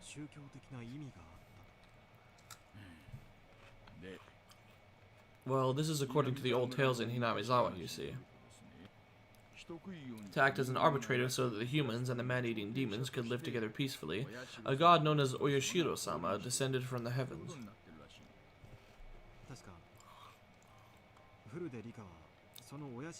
If I recall, Rika Furude was said to be the living incarnation of that Ooishi-sama, wasn't she? Yeah. So, cutting open the Rika Furude, who is a living god, would be to the village nothing less than absolute sacrilege. Absolute sacrilege. In other words, you mean sacrilege towards Ooishi-sama. The rest you should know, Akasaka-san. The wrath of Ooishi-sama would occur that same night. The great Hinamizawa disaster. The official explanation was that some swamp upstream erupted with toxic volcanic gas which enveloped the village. The swamp where it erupted was called Onigafuchi Swamp. It was the origin of Hinamizawa's old name, Onigafuchi Village. According to village lore, the depths of the swamp apparently led to hell, where the man-eating demons came from. That almost seems too perfect. Oh, no. That's just the tip of the iceberg. There was also another bit of folklore in the village. If Ooishi became angry, the cauldron of hell would open up and miasma would flow out. Or so they say. To the villagers, hell was at the bottom of the swamp. So basically, the miasma poured out, smothering the village. Yeah. Basically, due to the sacrilegious way that the Rika Furude, the living incarnation of Oyashiro-sama, was killed, the village incurred the wrath of Oyashiro-sama in the form of that disaster. That seems to be their explanation. So what you're saying is that the disaster wasn't a natural one? Well, everything does seem to fit together a little too well. If Oyashiro-sama's curse doesn't really exist, and everything really was just a matter of coincidence, I would doubt it. A wry smile formed on Oishi's face as he listened to my absurd take on things. He wore an expression as though even if it were absurd, there was a time he had thought the same thing as well. In regards to the religious beliefs of the village, suppose there was a more fanatical group among them, and that group created a situation that would incur Oyashiro-sama's wrath, and enacted the disaster to make it seem like the truth. Of course, I won't laugh. I've wandered down that line of reasoning more than once myself. However, even though Hinamizawa is a small village, still has a population of over 1,000 people. To murder that many people in a single night doesn't seem realistic, no matter how you think about it.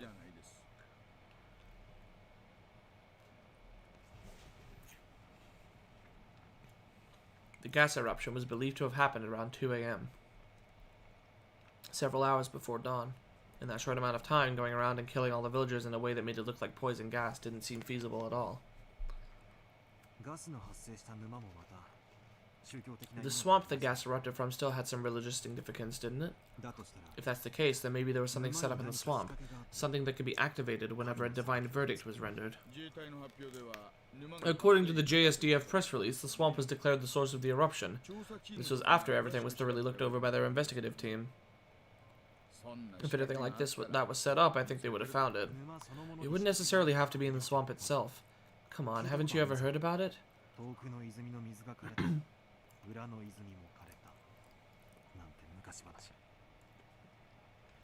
The old story about how when a faraway spring dried up, the village spring dried up as well? What do you mean by that? Many waterways are connected by underground aquifers. Swamps and springs are only the parts that manage to pop up above the surface.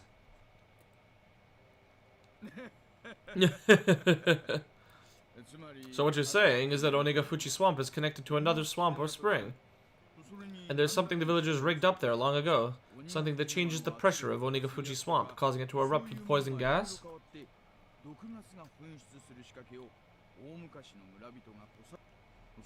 Is that what you're getting at? Ooishi laughed heartily, commending the fact that the young'uns have a nice flexible way of thinking. That was the former detective in him. Even though it was a hypothesis that he didn't come up with, he still had the presence of mind to not dismiss it right away. That's an interesting theory. If that proves to be true, then it would be unprecedentedly the largest mass murder in the history of Japan. Once the quarantine on Hinamizawa village is lifted, I think it should definitely be investigated. Ooishi-san, do you still have any connections with the prefectural police? Somewhat.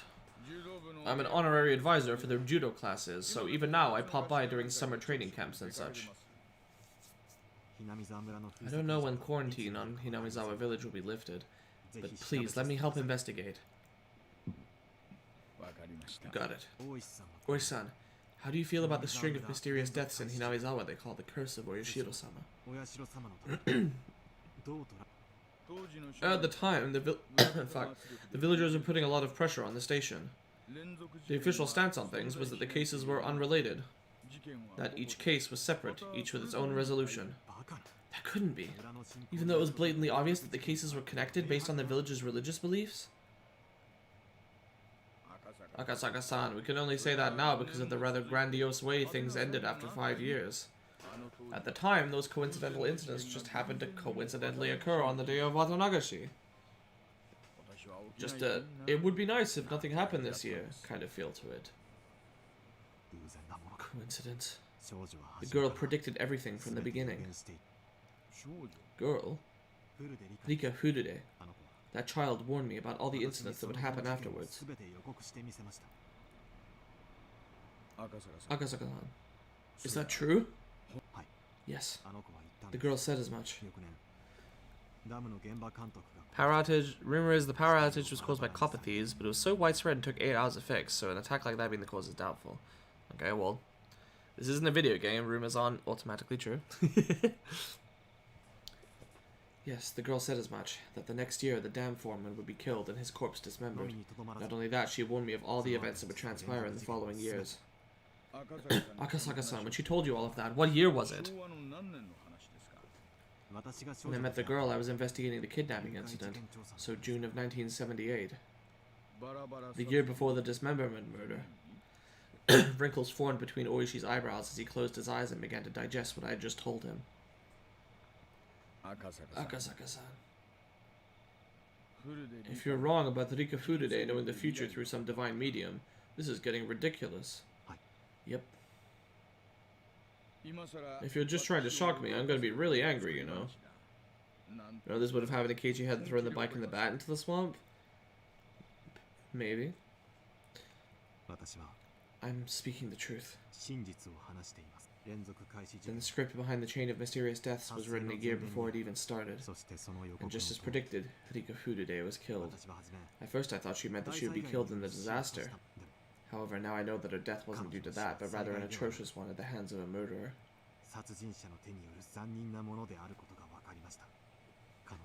She said she would be killed.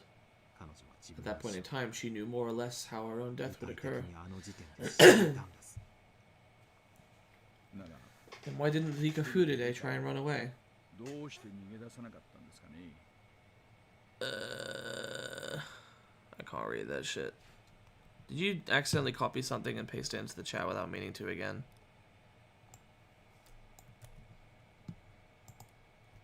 I'm curious.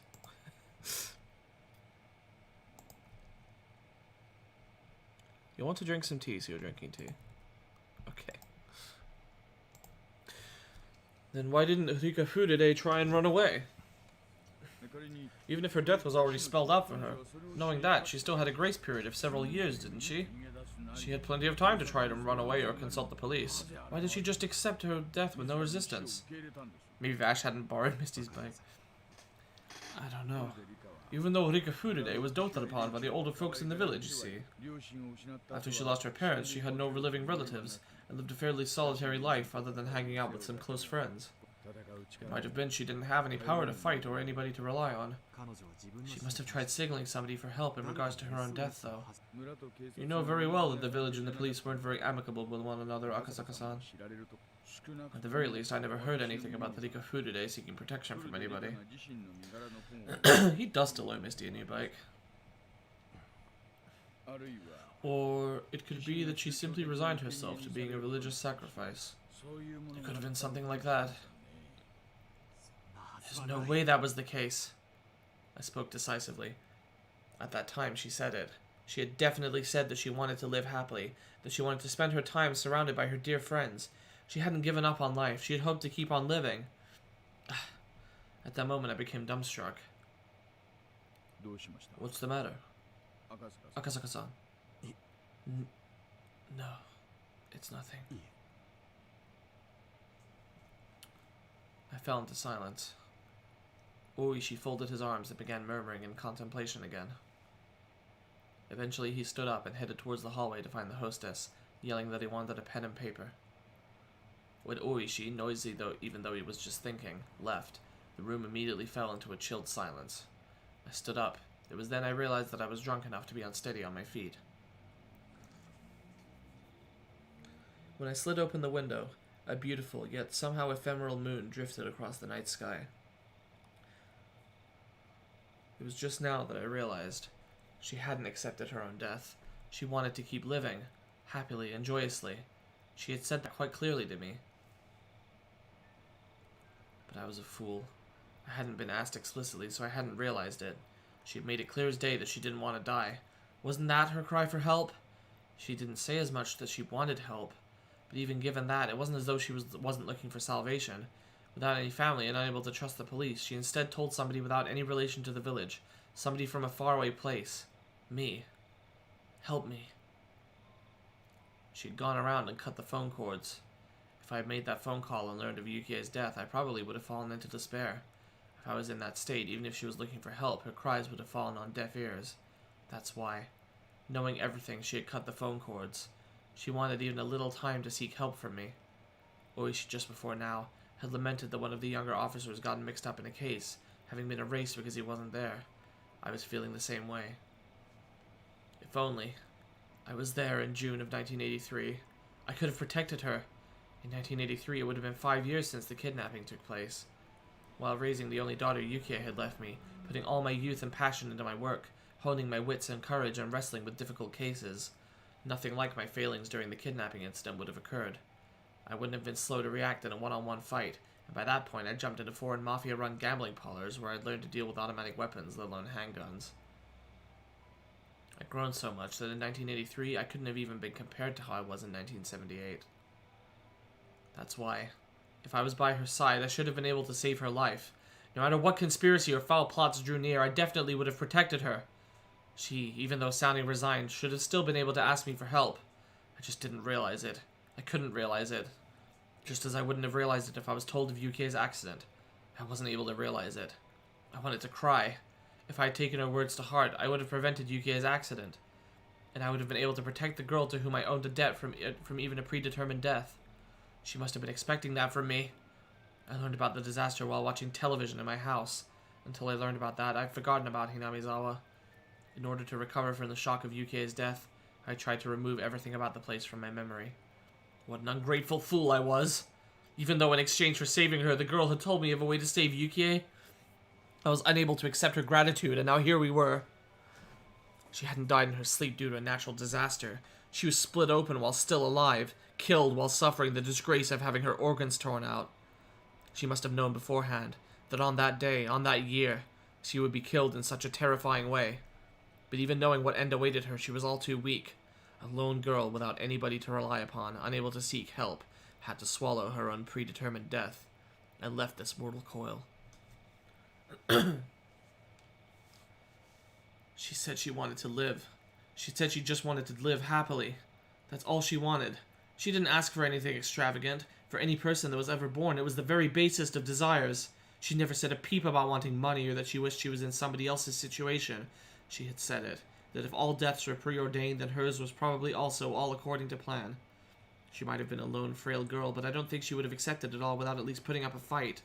There must have been, in some small way, some form of resistance that she mustered. And with what she could muster, seeking my help was part of that. God damn it! I howled. I stomped the floor. Why did I become a police officer in the first place? How could I call myself an officer if I couldn't save a single girl from the misfortune that was awaiting her? Was it because there was so much going on at that time that I couldn't process the fact that she was asking for help? Yeah, that's right. I was still green. If I was in that situation now, I would have definitely been able to help her. But it was already all over. Even if I wanted to settle the regrets she left behind, Hinamizawa, as a dangerous area, was still quarantined. Most of the people involved were already dead, with the few that did remain spread around the country, unable to be traced. The stage of that tragedy was still off limits as well. The police investigation was put on hold, the case slowly being buried in the sands of time. Just like how I wouldn't have known unless Ooishi had asked me about it. Akasaka-san, are you okay? At some point, Ooishi had returned with a notebook in hand. Until I saw the expression on Ooishi's face, I didn't realize that I was in tears. I never realized. She wanted help. Akasaka-san, calm down. But it's all too late now. She was killed. in such an atrocious manner. She was counting on me, but I couldn't save her. I couldn't save her! I might also be at fault for not building up an amicable relationship with the village. If Rika Furude had told me about it, I might have been able to extend a helping hand. I wasn't able to build up enough trust for that. That's something I regret. When Ooishi said the word trust, it weighed on me even more. Yes. She'd given me her trust. She trusted me, meaning that she thought that I would have been able to ward off the fate of her foreseen death. She believed in that. I cried. I fell to my hands and knees as I began to bawl. Eventually, Ooishi spoke quietly. Akasaka-san. Does it upset you? The crying kind of sounds like laughing. What, in the Japanese audio or my, like, shitty impression? It does. Then, there's only one way worth mentioning for Rika Furude to have her revenge. Is there really? Is there a way to do that? Ooishi showed me the pen and notebook. In order to properly mourn the death of Rika Furude, we have to at least find out the truth. The truth. Yes, and not just Rika Furude. Lots of people died. Their lament must be immeasurable. But their deaths were left unsettled because of the disaster, and now we can't even investigate them as their memory fades into oblivion. Many people died. The old man was killed. Kubo-chan was erased. Everybody was a victim. But the police can't even investigate it. Who's going to take care of their parting regrets? Only we can. Akasaka-san. We find the truth. Yeah. We'll find it. I've been around every one of the string of mysterious deaths. I know all of the inner workings of the village. You were told an important truth the year before they happened by Rika Furude. We can do it! But they're already dead.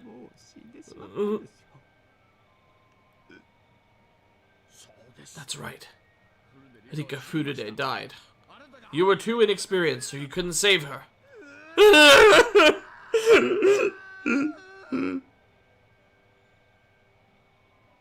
Ooishi grabbed me, who was a wreck, and lifted me firmly by the lapels. That's why! To atone for that, we reveal the truth! If what you say is true, then all the incidents were part of some greater design. If that's the case, then how we investigate needs to change completely. I intend to spend tonight summarizing all the information you and I have, and then get in contact with one of my former subordinates first thing in the morning.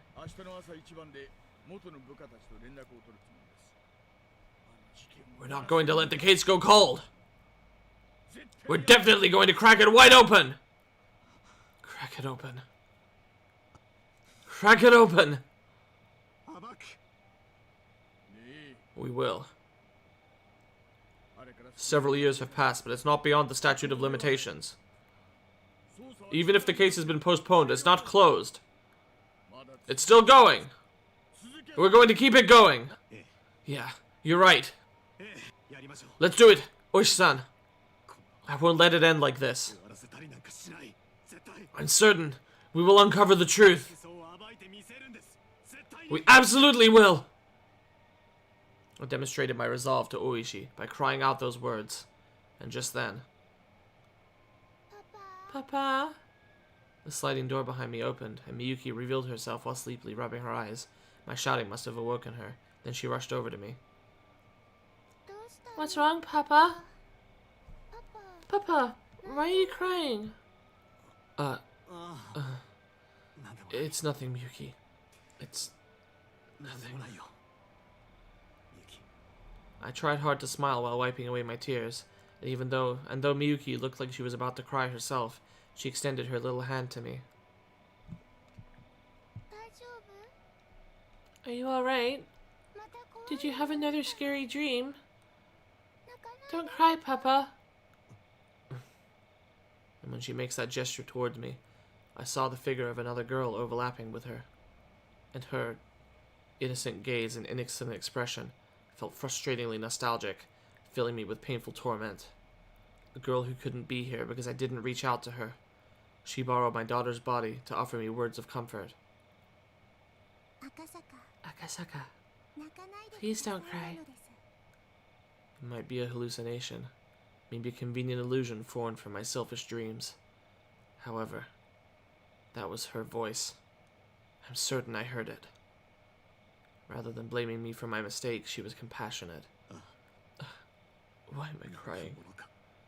After all, I have something more important to do than crying. Miyuki, before you were born, Papa met a girl in Hinamizawa who was like an angel. An angel? Really? Yeah. She was cute and kind. I wanted her to meet you, Miyuki. Right. That's already an impossible wish. That future is already gone. Huh? Then I want to be friends with that girl!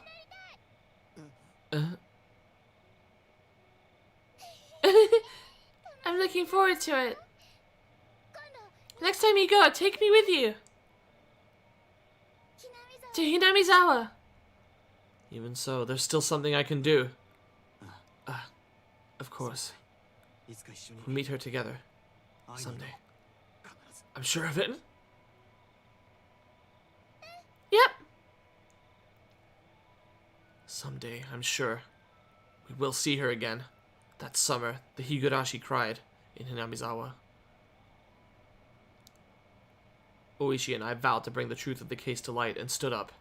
Everything ended in 1985. I, at least wanting to apologize, had searched for her grave. After the state autopsy, her remains were entrusted to one of the shrine's followers. In the future, when the quarantine on the Hinamizawa area was lifted, they would be returned to her family grave. However, unsure who exactly took the remains of Rika Furude, until today I couldn't even apologize to her. In the future, when the quarantine on Hinamizawa is lifted, all I could do then was wait until whoever that person is returned to the grave. What I could do right now was not apologize to her. Instead, until I was able to meet her again, I would reveal the truth and dispel her regrets. Even now, sporadic eruptions of gas in the Hinamizawa area meant that the prospect of the quarantine being lifted wasn't happening anytime soon. Most likely, it seemed that she had no intent of meeting me again until I found the truth. That's why the quarantine wouldn't be lifted, or so I thought. Until the day I grasped the truth. It was the following year. Ooishi and I co-authored a book on the string of mysterious deaths leading up to the great Hinamizawa disaster. I decided on the title. Higurashi, When They Cry. That was because for those few days I was in Hinamizawa, the sound that I remembered the most was the cry of the Higurashi. I could only wish that based on this book, those people involved with that incident could refresh their memories and bring to light a new truth. And more importantly, that nothing like this ever happens again. I wrote this in the afterword. Why did this tragedy happen? We can't reach the truth by ourselves.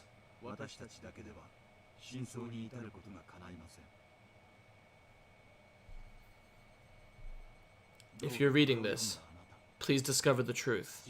That is our only wish. Kurado Ooishi and Mamoru Akasaka.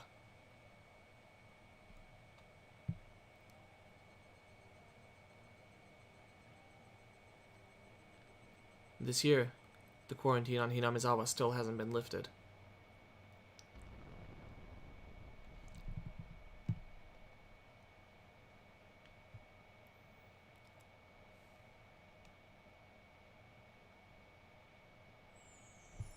A new scenario has been unlocked. All Cost Review Session has become available. To play it, select Extra on the title menu, and then pick the All Cost Review Session. Achievement unlocked, our only wish.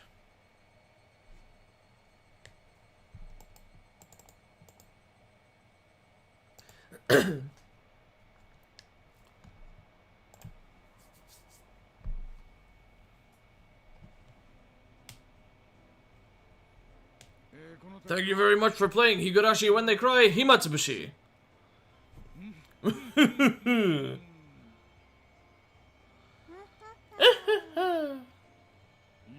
My oh my, no matter what anybody else says, I was the star of the scenario this time. On top of that, they added some nice jazzy theme music. If you can't laugh here, where can you laugh? Anyways, hasn't there been too much of you lately, Ooishi? Huh? What do you mean by that? Oh.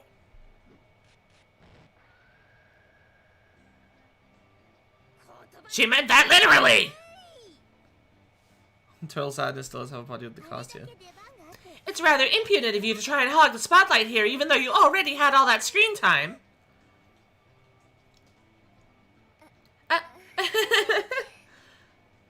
Besides Rika-chan, who was the main heroine, everybody else really didn't have any appearances, did they? I heard that this time the scenario was a bit of a side story, but I didn't think that they would leave out the main cast this much. You didn't have it so bad, Mion-san. At least you had a few appearances, did you not? Both Rena-san and I didn't even have a cameo. Rena still shows up on the covers a lot, so she's still okay. Exactly what are you trying to say then? That I was the only outcast with no appearance? Is that it? Nipa!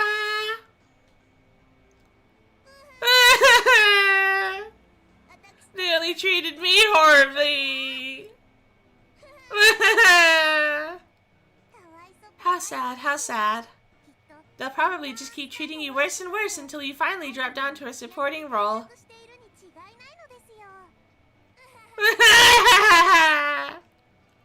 That's just too much. That's not true. There's lots of people who like Satoko-chan. They won't treat you that horribly, okay? I don't like being treated like this.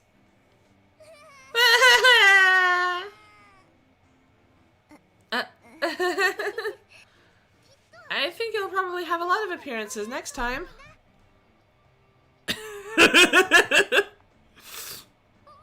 Next time. So cheer up, okay? But I'd heard that this scenario was supposed to be somewhat of a bonus story. But is it really? I think that things kind of got complicated. The story was difficult for me to understand. Yeah. What I found the hardest to believe was that the year before the string of mysterious deaths, Rika-chan already knew about them.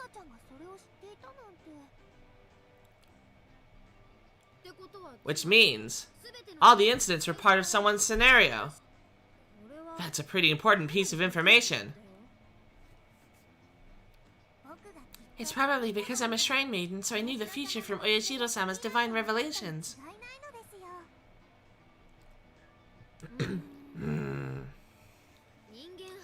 For somebody like me who believes in the theory that it was the work of human culprits, I'd like to deny that.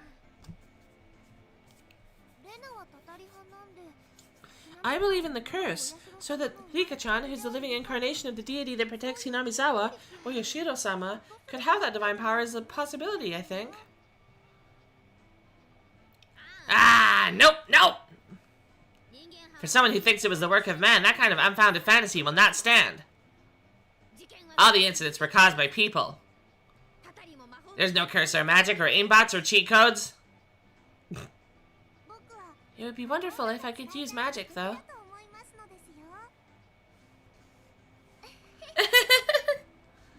If it's Rika-chan, I could go along with that. How? Well, for the people who believe it was the work of humans, the ending was a big revelation. From the first incident until Rika-chan was killed in the great disaster, everything was scripted. Knowing that it's all one big incident vastly increases the amount of material you can hypothesize with. I think that the prophecy is proof in itself that Rika-chan has some divine power.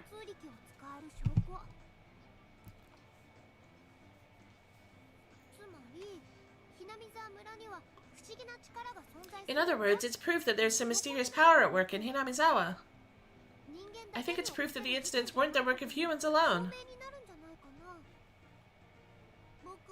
The inside of my head is so muddled, I don't know what's going on. I think his hair is supposed to be light indigo with a hint of purple. Looks like light blue to me. Yeah, it changes between adaptations. In this, it looks light blue to me. In the anime, it kind of depends on the lighting. Oftentimes, it looks purple or like a kind of violet color. Sometimes it's a much clearer blue even than this. It's kind of weird. Oh, that's right. More importantly, that expression that Rika-chan was wearing this time. That was super scary, wasn't it? Me. Yeah, I was surprised too. I never thought that cute little Rika-chan would laugh like that. Hey, just for a little bit. Could you show us that face one more time? I don't want to. I don't want her to do that outside of the story. How... Ah! What is this? A blackout? Nobody move! Any weird movements and you'll come face to face with synchronized Gatling guns, multiple homing missiles, and be cut up by laser sabers for the finisher. Satoko? What's the meaning of this?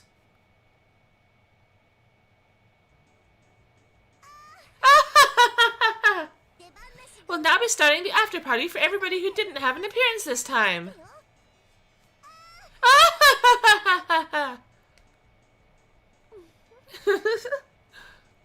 Thanks for that wonderful introduction. Hello again, everybody. I didn't think that I'd have an appearance here, of all places. I'm delighted, though. Satoko-chan, thank you. Well, hello, everybody! Kya! Oh my, didn't I warn you not to move? Ryugo-san, are you okay? Hojo-san, you didn't have to go this far.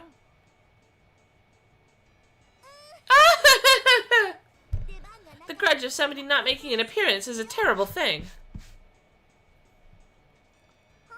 Satoko had lots of appearances in the main scenario. The grudge of somebody not making an appearance? Damn it, why was she able to set this many traps? Maybe that when this place was selected as the venue for the after party, at that point my traps were already set.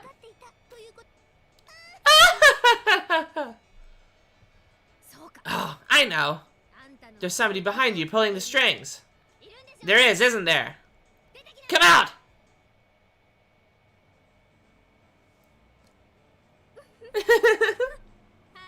Hello, hello, my sister. How are you doing? Oh, it's Shi-chan! Hello! Yeah! Who do you think smells most like a gamer girl asking for a friend? God damn it. I feel sorry for her falling for the same trap twice. I thought it was you, Shion. Even though you get to be the main character for a scenario, this is how you behave? Now you've gone and done it.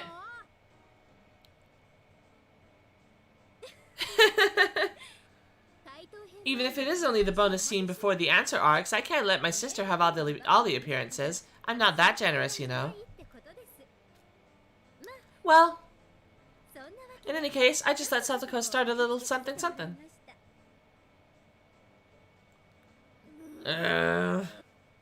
Shion, what is it that you want? Let's just say I'm securing myself a little safety buffer. The other day, for some reason, you were steadily getting more votes in the popularity poll. Yep. In the first half of the Watanagashi chapter, there were a lot of people getting infatuated with Mi-chan.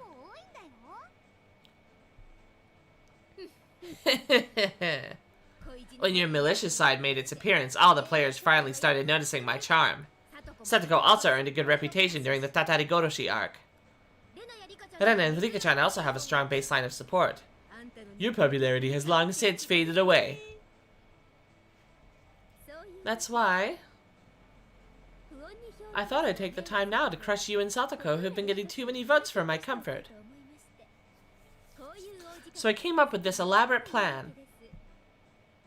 Huh? Shion-san, what did you say just now? You're going to crush me as well? You're a little slow to notice, aren't you, Shorty? Here you go. What?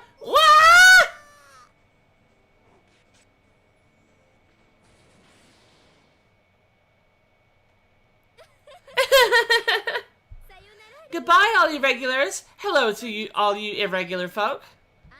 All the main characters are done for. Shion-chan, you don't have to go that far, probably.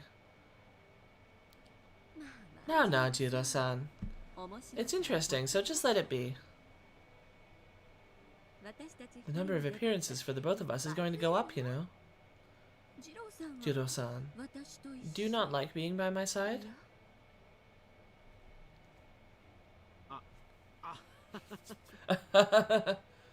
That's not true.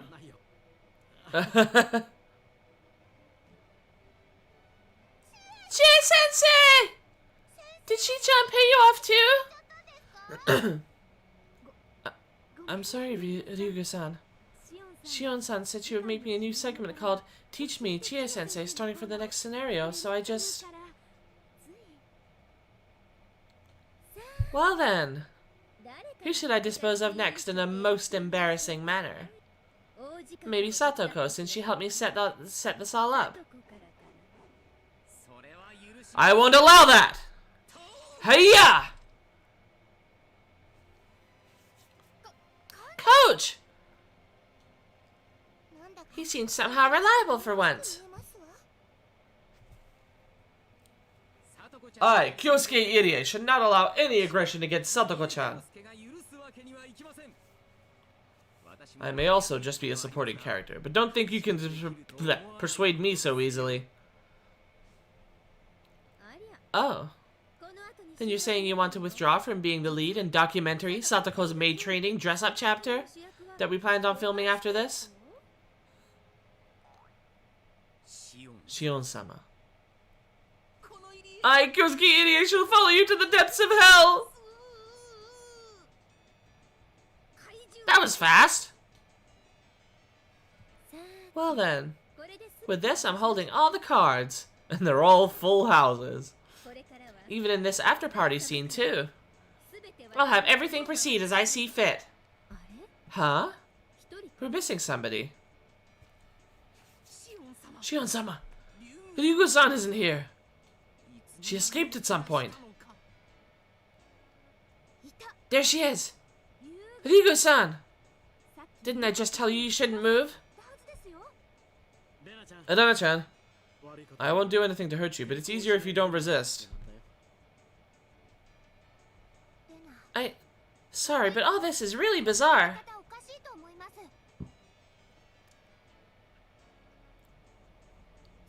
What you're trying to do? What are you trying to do? The Mayakashi script? A lot of people would like to Shion maid training dress-up chapter. Well, I see, you're planning to secure your role before any of your lines get cut out, aren't you? Resistance is futile. Rena-san, you should stop your pointless resistance and just come along peacefully. If you make me angry enough, then not only will you suffer, but so will my dear sister as well.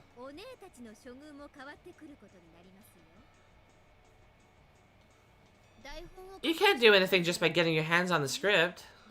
I don't know, I'm sorry, but do what they say. It's alright, don't worry. Now that we have the Mayakashi script, we can reverse this situation.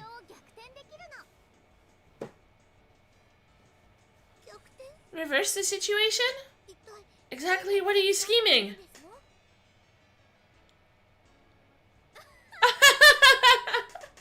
Adana-san, you're pretty good at making me laugh. Then why don't you go ahead and try? Show me how you're going to turn this around. You're spoiled, Shi-chan. Even if you didn't have any appearances in the main scenario, you've had so much screen time during this after party, you're spoiled. When exactly are you saying I was spoiled? You don't understand, Shi-chan. Even if it's just the after party, you still have an appearance. You also appeared a lot in the previous scenarios.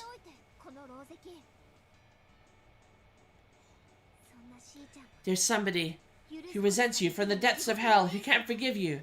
Listen, can't you hear it, Shi-chan? That's right! I understand now. I get it.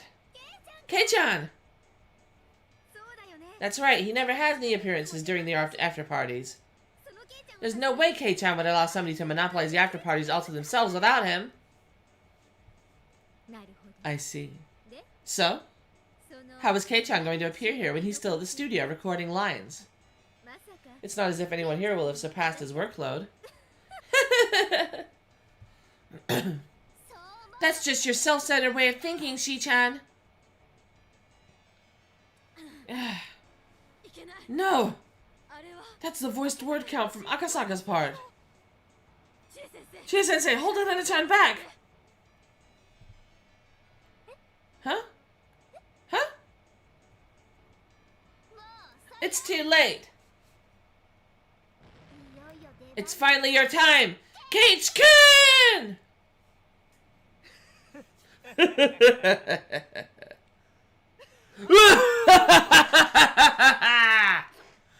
That voice is...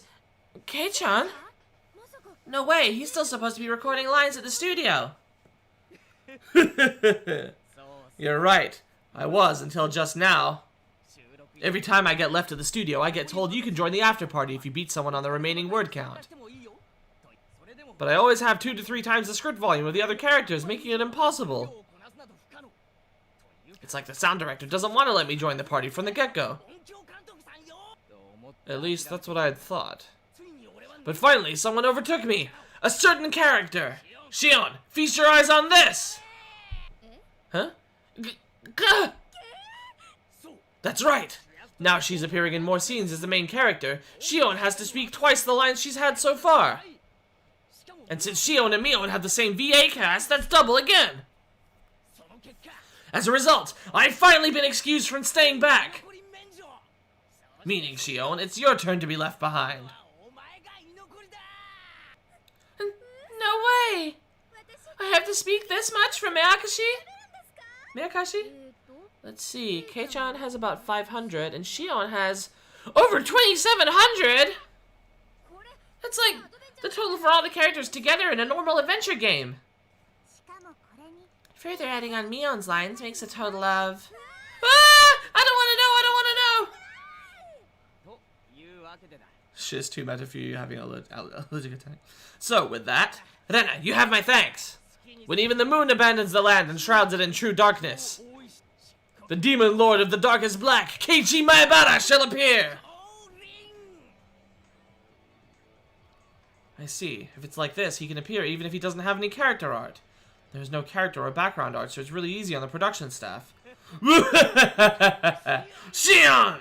You act like you're the main character in a tragedy, but from my point of view, it's more like a... Okay, Joker.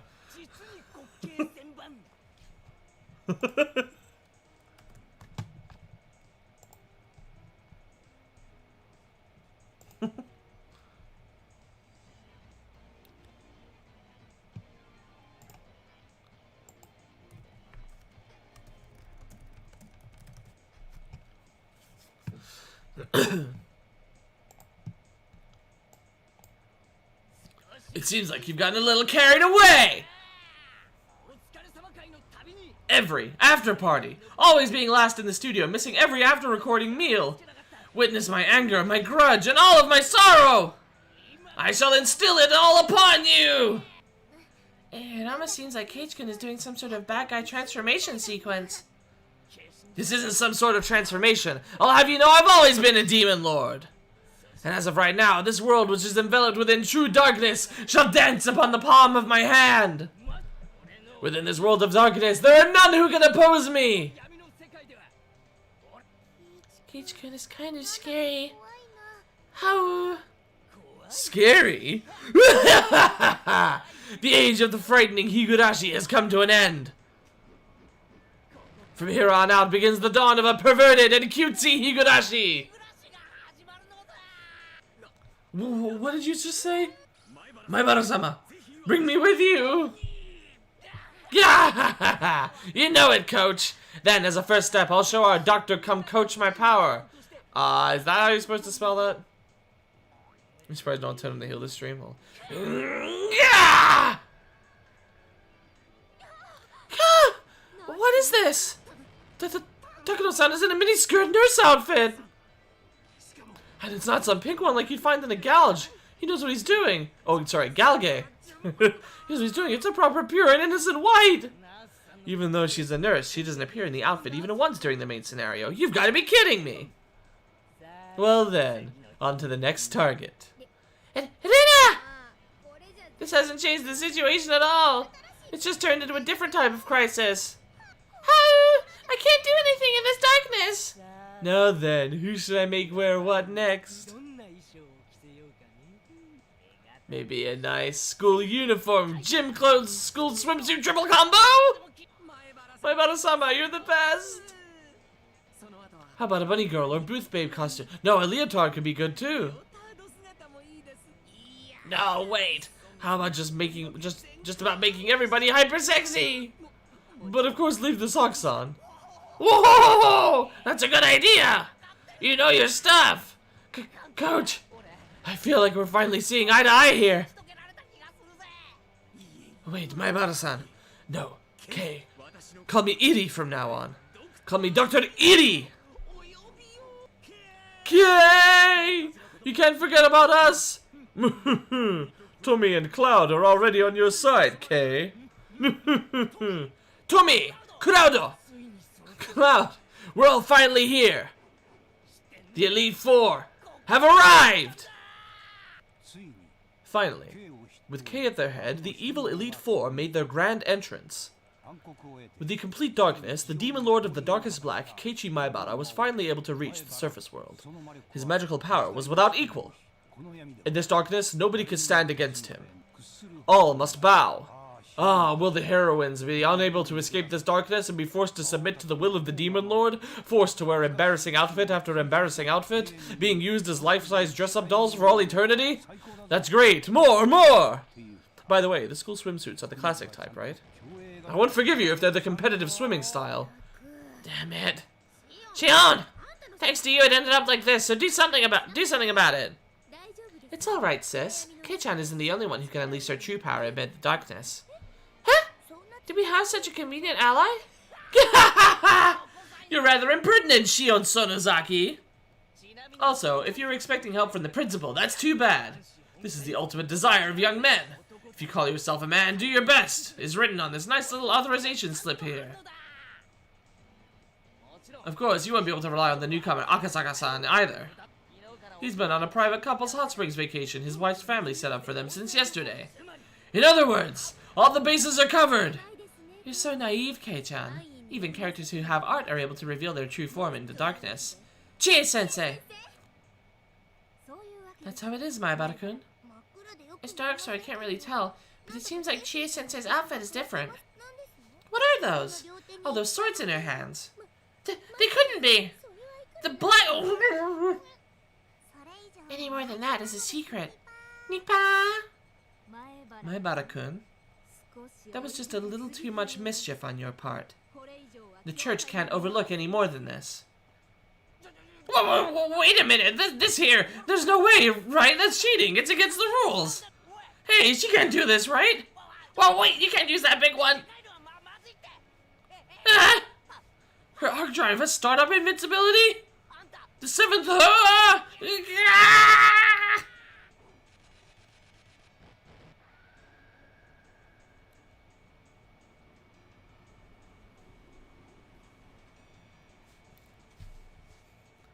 No, she turned into, is it Ciel from Tsukihime and Melty Blood?